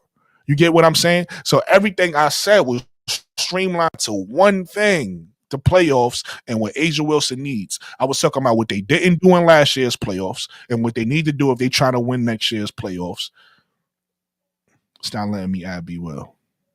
I don't know what happened to your thing, B Will. It's not letting me add you. And that was my whole conversation. Even if you look at these stats, look at this. You talk about in 12 minutes, Kia Stokes couldn't do nothing on the offensive end, bro. Like, come on, son. Asia Wilson needs somebody who could play both ends of the floor. She don't need somebody who's just gonna be a defender. But yeah, I land my plane with that. Now, the reason I started going off on a tangent when we was talking about Kia Stokes is y'all was saying, oh, don't mention her, she a bum. That's when I went off on a tangent. What you call this right here? I call her recovering from injuries. I'm not looking at the stats. All right, so let me ask you a question, Mika. You play ball in real life, right? Facts. All right, cool. So you should know this. You play ball in real life. You've been watching ball your whole life, correct? Facts. All right, boom. Since when players is on the floor, we still saying that they hurt? I've watched the WNBA for years. And it literally... I'm getting to your point. Okay. I watched the WNBA for years. Mm-hmm. It usually takes a year to 2 years to really get right back after injury. Not everybody's a Kobe Bryant. Not everybody's was another great person that got injured. Well, we can't count Shaq because he fucking injured his pinky toe and wanted to get out of games. But it takes a minute. Some people, it takes 2 years. Some people, it takes 10 months. So all I'm saying is give Shorty a grace. That's it. Right, I got you. I'm going to re-ask my question because you didn't answer my question. My question is, since when does players is on the court, right? You decide to play now. You injured, regardless. You hurt, whatever. If you off the court, you off the court.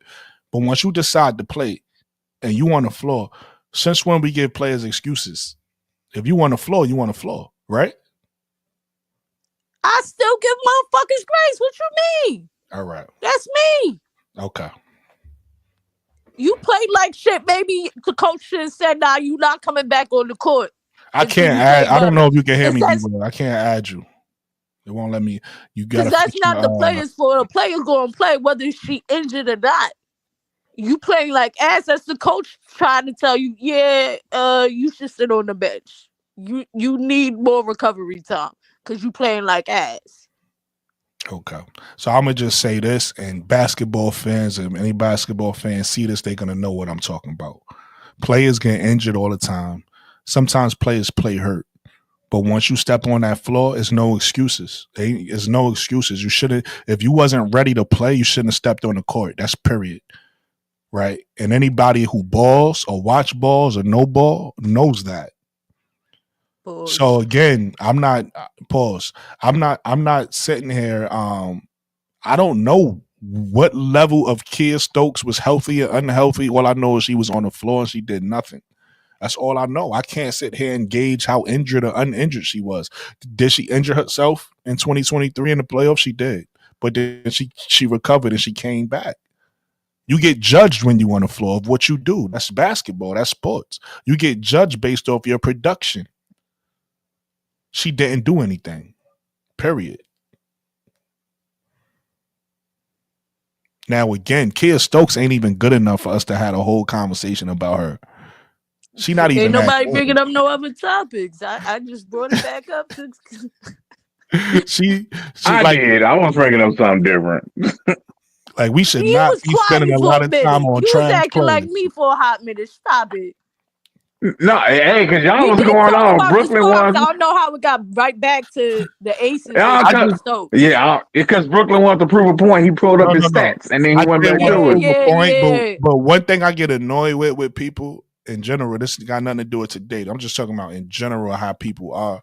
People act like in sports stats don't matter. Like that's weird to me. Like you could pull up the stats. That's what really pissed me off because I'm like, yo, the stats in front of everybody's face, and we really can't just tell the truth about what you see in front of your face. Like it's one thing, you know what I mean? A lot of people argue off emotion. We can argue off emotion all we want, but this is sports. They for lack of a better term, stats. You have stats based off what a player did on the floor. Like it tells you what happened. So for a player to look at that and ignore what happened is crazy to me. It shows me that you are manipulated in real life, right? Like the truth could be right in front of your face and you will still ignore it. You'll be like, you know what I mean? Like at some point in life, we got to be honest. At some point in life, we got to be like, I bet I got to tell the truth here. But some people, it don't matter how much of the facts is in your face. Niggas still gonna lie. You know what I mean? And I ain't gonna bring up no names and none of that. But you ain't want to take the fact that we said it was even though, Brooke. So what is that saying? We said it was even. You showed that one stat where it was 24, 17, 10, 14. You was the only Mikachu, you the only one who said that. What are you talking about? Nate said nah, it was unbalanced, and B Will ain't say Nate word. said it was balanced. He changed his mind at the end. He was like, "Oh yeah, it's balanced now." But at first, he said it was unbalanced. You was the only one who said that's balanced scoring. Oh. So you talking about I didn't listen? I did listen. That's how I could repeat what everybody said. I thought Nate because Nate started getting into the plus. Nate started getting into the plus minus. Nah, you can't. I was trolling. I was trolling. You gotta really get into the plus minus. Trolling too. Yeah, I was trolling. But my point is, I remember all of that. I remember what happened because I listen to people. I'm not up here trying to make what I say. Well, that's another thing I love about sports, right? It's not about how I feel or how you feel or how this person feel. Like for instance, if we want to sit here and have a conversation about Asia Wilson, B Will, I don't know if you can hear me now. I tried to I guess your camera wasn't connecting or something, so it wouldn't let me bring you back. But anyway, we can sit here and talk about Asia Wilson all we want. The stats is going to tell you what she did or didn't do. You get what I'm saying? So we can sit here and look and be like, okay, that's what she did on the floor. And we can argue that because it shows us right in front of our face her production. That's what basketball is. Like, it ain't about how I feel. I could sit here and not like a player. At the end of the day, if she was productive, she was productive. You get what I'm saying? And no matter how much you like and not like Kia Stokes, it say 0. What you want me to do? The shit say 0. What you want me to do? I ain't arguing with you. I seen the games. I'm like, yo, score the shit, bitch. What the fuck is wrong with you? I'm with So you. why do we argue? She Why don't we score. argue? She good on defense. That's all I was saying. But this is not football. So just because, so that's the whole point I'm making. If we sitting here talking about with somebody doing one part of the game, you don't get to sit down. You don't listen. In football, yeah, we could change the topic. Let me land my plane. In football, they got something called special teams. You feel what I'm saying? They got something called offense and defense. You could play one of the three, and you good. In basketball, if you just good at one thing and that means you bad. You get what I'm saying? You can't just play offense and not play defense unless you're amazing at offense. It's different. But you can't not play defense. You get what I'm saying? Like,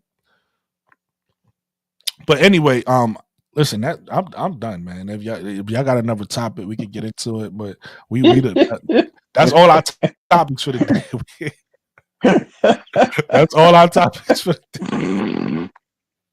The Sparks is fighting for last place. Last place, man. Yeah, I wanted to get into that. That blew me. Wait, I think. Wait, what? I'm confused. You saying the Sparks next year is going to be in the last place? No, because I was going on the fact that I saw a past podcast. Yeah, they were saying the Sparks is a sneaky, you know what I'm saying, dark horse contender for the championship. Just because they got Kelsey. Cameron Brink is still out. She had an ACL tear. Like, what are y'all talking about? What do you mean?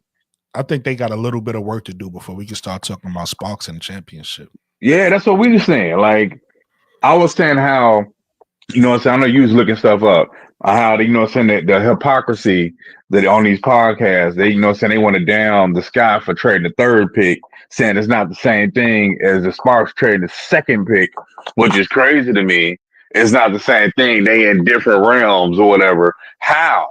The Sparks won 9 games last year. 9! 9 games. How did the Sky had won for 13 games? And they had a better player. They got Ariel Atkins, who's 5'10", and 3-time all defense, and also won a championship. Come on, man. Kelsey Plum's 5'6". Yes, she's a champion, but she's 5'6". Stop playing. Stop that. Like, how 5'6" behind boosting them to a title? That's all they added. They gave up their second pick. They got the 9th pick, but come on, man. Like she said, they fighting for the last playoff spot. I'm appalled. Like, I was sick when I heard. I'm like, get out of here, man. How? Cam Brink not even starting the season. If she not even 100%. Yeah, they don't play good enough defense neither to be exactly. And I don't think their offense is that good. Like, if you're gonna be a team with your defense is not that great, you gotta have high octane offense for, you know, a la the Fever. Yeah, that's why I'm like, get out of here, man. What are we talking about? How are they all of a sudden this sneaky good team? Come on, man. Be well, I got hypocrisy. We gonna go through all the games in the series. Be well, I got you. I had hit the wrong button, so it knocked me out. Oh God, he's still on that. Jesus Christ. Yeah. He wants to see. Let it go, be well. Let it go, please. I'm trying to talk about how people are stupid and being hypocritical toward the Sky, and I feel it's because Angel Reese is on the team and they got an all-black staff. You know what I'm saying? So, because I don't understand it. Tyler Marsh he's a first-time head coach, but he has more, you know what I'm saying, coaching in the W, the NBA, and the rest of them. You know what I'm saying? The G League, doing one championships there. He's been part of championship coach everywhere. And the Spartans hired a coach from college, and we should have been Lisa Leslie. So I'm confused. Like, she ain't seen no WNBA action, but all of a sudden the Sparks are a dark horse contender. Is it because she's Caucasian? Huh? Oh, okay. That's what I thought. Stop playing. Stop it. Crazy work, man. A bro class say I beg to differ.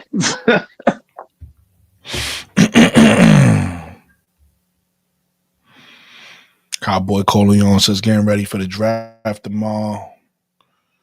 It was the same thing. I would have not traded the number 2 pick for Kelsey Plum. Exactly. I understand why the Sparks rush to rebuild. The Sparks will be better this season, but no, they are not a contender. 2 years and then we could talk. All right. I know they want to change their fortune and all that, and you know what I'm saying? But come on, man. What are we talking about?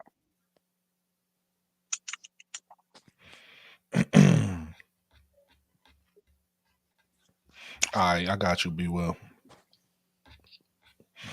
You back, B Will. Yo.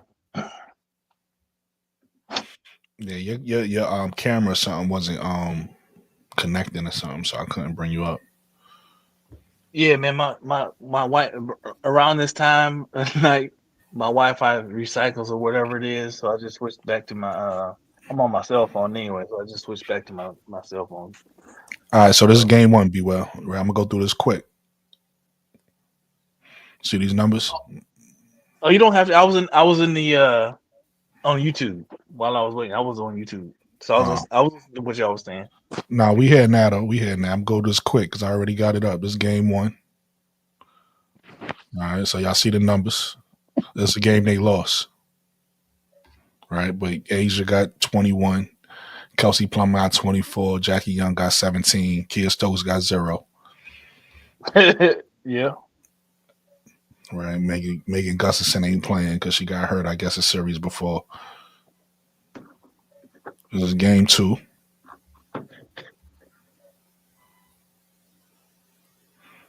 Right. Asia got 24. Chelsea Gray got 14. Lisa Clark got 13. Jackie Young got 17. Kia Stokes got 0. Again, another 0.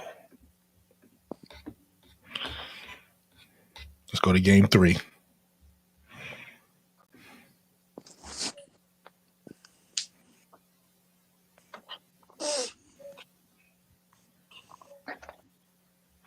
All right, this is game 3.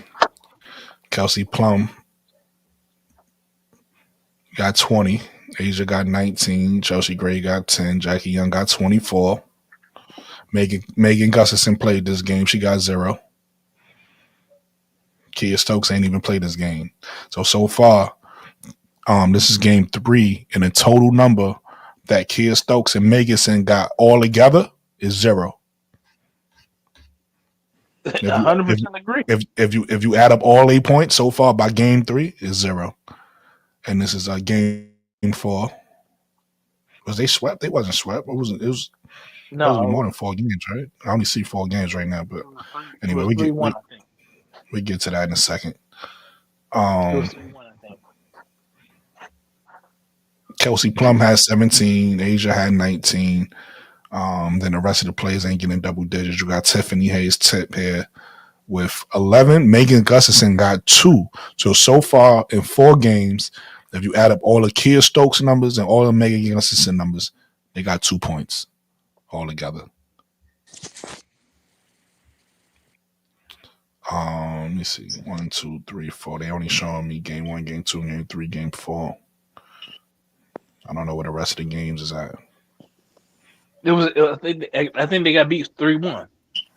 Oh, 3-1. So this is how the girls series is, right? So that's all the games. Yeah. It was 3-1. So outside of Asia Wilson, the other bigs put up 2 points in 4 games. Yeah. We don't disagree. Too bad we had to take an hour to realize that. It wasn't. So again, that wasn't. So for me, again, from my perspective of the conversation, it was never like I never discounted. I never disagreed with you on anything you said about the bigs. for me, like the topic of Asia carrying them, it wasn't just limited to the playoffs. So that's we were just not on the same. Yeah, I mean, so if we're gonna have a broader conversation, because I was literally just talking about the playoffs the whole time, but if we're gonna have a broader conversation, yeah, the Aces didn't play up the par. Oh yeah, but then we also understand why that happened. We also understand now we got to bring up the fact that Chelsea Gray didn't start the season. She came back off injury and she wasn't, she had to play herself into shape. We also got to understand the fact that Jackie Young sustained the injury somewhere around the Olympic break. So she wasn't playing her best basketball after the injury. I mean, after the Olympic break. We also got to understand that it was chemistry issues between the coach and Kelsey Plum. You seen that come out in press game conferences, right? So, yeah, they had all these issues happening throughout the year. Yes, but none of that fucking matters when we start talking about basketball. What matters is the playoffs. Right now, the men's game is about to go in the playoffs. We're in April. The last regular season game was today. I could care less what happened with the Knicks and the Celtics and whoever else all season long. They're in the playoffs now. That's the only thing that matters. How you play now, what you do now, what you perform now is what matters. It's the same thing that's going to happen next year. The WNBA season starts in May, right? In May sometime. They're going to play a whole regular season, and we're going to sit here and talk about these games and critique these games. But once playoffs start, that's the only thing that matters, not what happened during the regular season. Don't nobody care about that. The games that matters is going to happen in the playoffs. And who shows up and don't show up is going to be magnified. You could have been somebody who not really showed up all year. You had some big games in the playoffs. We're going to talk about it. That's how that go. So the meaningful games happen in the playoffs. That's true, but so it does matter. So for me, it does matter how a team performs during the regular season, because if players are inconsistent in the regular season, how can you trust them? So they may come alive and step up in the playoffs, but if you Asia Wilson, and all year your team hasn't been consistent, and you've been carrying the team and playing, more minutes than you probably need to, and certainly more minutes than you need than what the previous seasons, having to do more. That impacts how you play. That impacts team chemistry, right? Game on the line, playoffs. You in the playoffs, and championship on the line, and I don't know if I can trust my teammates. So for me, that does matter. I get what you're saying. Those are playoffs. What you're saying is totally different from what I'm saying. I agree with everything you just said. It has nothing to do with what I said. What I'm saying is this. So what you're saying is right. What you're saying is, depending on how a team performs or your teammates perform during the regular season, is going to affect you. It's going to make me say, well, how can I trust you? That's not even a regular season. That's that you could trickle that down to practice, right? Depending on how you practice is going to affect me. If you're not practicing the right way, how do I trust you in the games, right? If you didn't, if you've been inconsistent all season, how do I expect for you now to be consistent in the playoffs? So I get what you're saying as far as that goes, and I agree. Like that's not the point I'm making. The point I'm making is, regardless of whatever circumstances happen, the playoffs is another season, right? We all know that. Again, if you know sports, playoffs. It's the postseason. It's another season. So. How you perform in the playoffs is more important, is what I'm saying. Things is more important. Everything intensity rises in the playoffs. So that's what I'm saying. I'm judging. So let's use a player we haven't named yet. Let's just say somebody like you just named a Tip. Let's just say Tip, right? Mm-hmm. Regardless of how consistent or inconsistent, regardless of how she played in the regular season, depending on what she do in the regular season and depending on what she do in the playoffs, I'm holding that playoffs as more important than how I'm judging you. You get what I'm saying? And that's any player. So you could take a look at McBuckets. Regardless of how McBuckets played throughout the regular season, She could have played well throughout the regular season. If she played like shit in the playoffs, I'm judging you based off your playoff performance. I'm not judging you based off what you did for the 40 games. I'm judging you what you did in the playoffs. So that's the point I'm making. So I get what you're saying. I'm not disagreeing with you saying at all. You're absolutely right. My point is, what did you do when it counted? And that's why I say, and this just shows you how things come full circle. Early in this broadcast, I don't know if you heard me when I said this. You might have been in here already, but I said Natasha Cloud could play for my team any day. You want to know why I said that? Because I went back, I got a video that I did a few months ago about point guards. About point guards, about Caitlin Clark, because the talk was Caitlin Clark is the best point guard and she's better than everybody. I said, well, let's look at the numbers. I didn't notice about Natasha Cloud. Natasha Cloud numbers go up in the playoffs. That made me like her. You want to know who else numbers go up in the playoffs? My Tracy McGrady. A lot of people don't talk about. They talk about he out in the first round. It's one of my favorite players. He raised his game when it counted. He raised his game in the playoffs. That's what you want. You don't want somebody who stays the same and get worse. You want somebody who plays better when the lights is on. That's Natasha Cloud. Natasha Cloud plays better in high stakes moments and high stakes games. So I judge her based off her playoff performance, not what she did. Not her level in the regular season, right, which is lower. I judge her based off her performance raising in the playoffs. I judge her off of that, and that makes me like her more. You get what I'm saying? So now 100%. When we start talking about what players didn't do, regardless of their name, and we start talking about how you didn't perform in the playoffs, I could give two shits what you did during the regular season. You ain't do shit in the playoffs. So now I gotta say, I don't need you now. Because now if I'm Asia Wilson and I'm trying to win multiple playoffs, right? And I'm trying to win multiple MVPs, I'm trying to continue my resume. I need people around me I know that's gonna be ready to fight with me in the trenches. And that's really where my decision making is coming from when I say she needs help. She needs help. Not what happened all year long. What happened when it mattered and who didn't show up. Who didn't show up when she needed you. That's really where my thought process is coming from. That's the whole reason why this lady on the screen right now, Deja Kelly. I love Deja Kelly. Why you think y'all don't hardly say her name? Because she don't really show up. Right, she showed up this year, and I want to give her credit. She played well. She eliminated my Vandy. I'm tight about that. She eliminated my Vanderbilt Commodores because I was high on them this year. I didn't think that was gonna happen, but she did that. And then she played well versus Duke. She played well, but unfortunately they couldn't pull it out. The team was hurt, and there was a lot of stuff going on with the team. But she played decent. But all year long, I've been looking for that, and she ain't do it. But she played decent in the tournament, so I want to give her credit for that. She played decent in the tournament. She played better than decent. You think she? I don't think she played that well, in my opinion. But I give her decent. I give her decent. You want to know why? Be well. Here's why.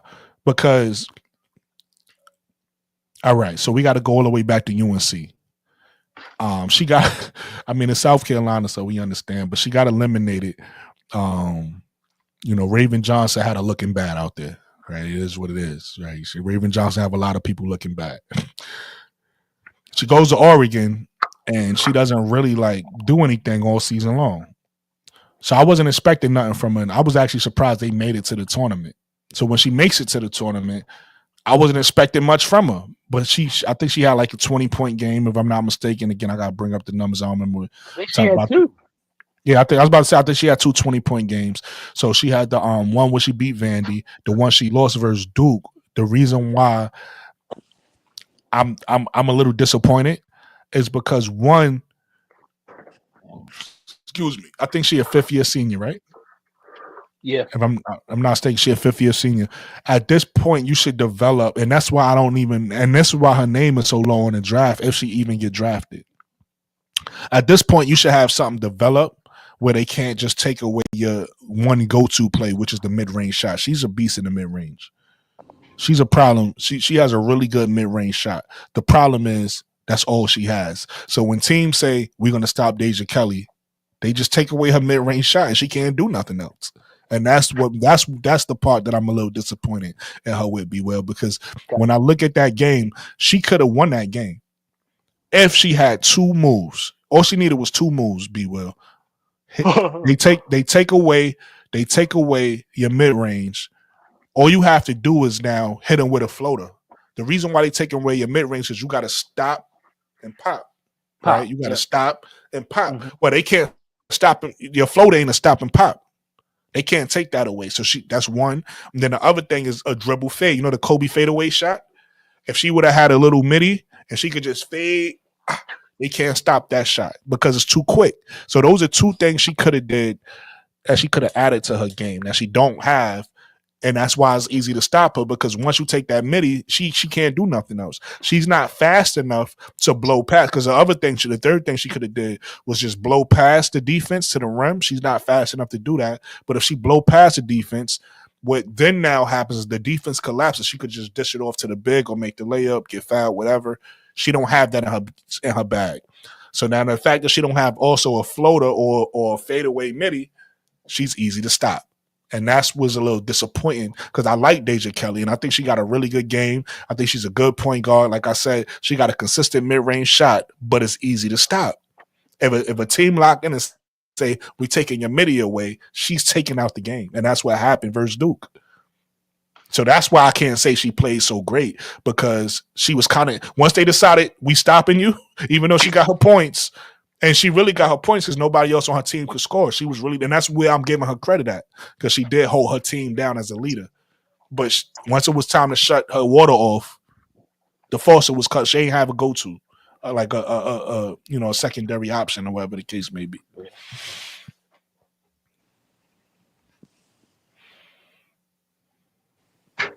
I got you. Yeah, so that's my only thing. And I like Deja Kelly, but that's my point. And then we could end the show with that. I just want to wrap that up. Everything I'm saying falls back to one point: is what you did when it counted. You get what I'm saying? And that's why, again, look, I could name another player, Harmony Turner. The reason why I like Harmony Turner so much is because when I was watching Harmony Turner and she played against Michigan State, same thing with Deja Kelly. She was the only person out there who can do something. Now, her numbers wasn't great. She didn't have a great shooting percentage, but she did have the floater game. So when they came and trapped her, she floated it over the top. When she came and trapped her, she found her teammates. She played defense. She was out there getting charges. So I was sitting here like, damn, this girl is good for a girl. And it's like, it was clearly 1 versus 5. She clearly didn't have no help out there. And another thing I respected about Harmony Turner the most was the simple fact that she didn't get mad at her teammates. Because anybody that good playing against with people that bad, eventually you're going to look at them like, yo, fuck, do something. I'm out here getting double teamed because you can't do you get what I'm saying? And she didn't have that energy at all. She huddled up her teammates, encouraged them, all of the things. She did all of the things and still played hard.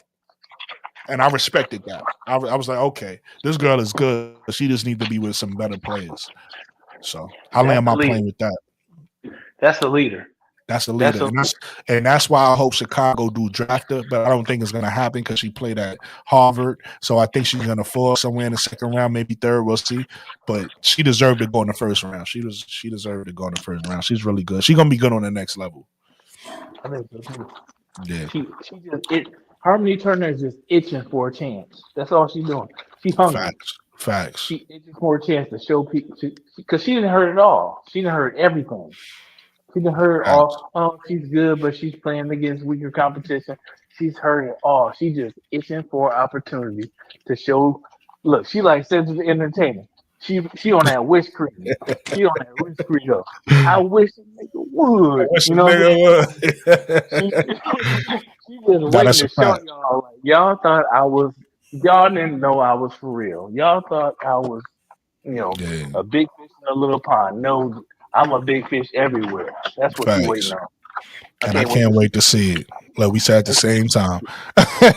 Yo, but listen, hey, B Well, I appreciate you for coming. You know it's all love, man. This is sports. Listen, anybody who's talk sports, sometimes it gets heated but it's all love. Like if you're talking sports the right way, it's never personal.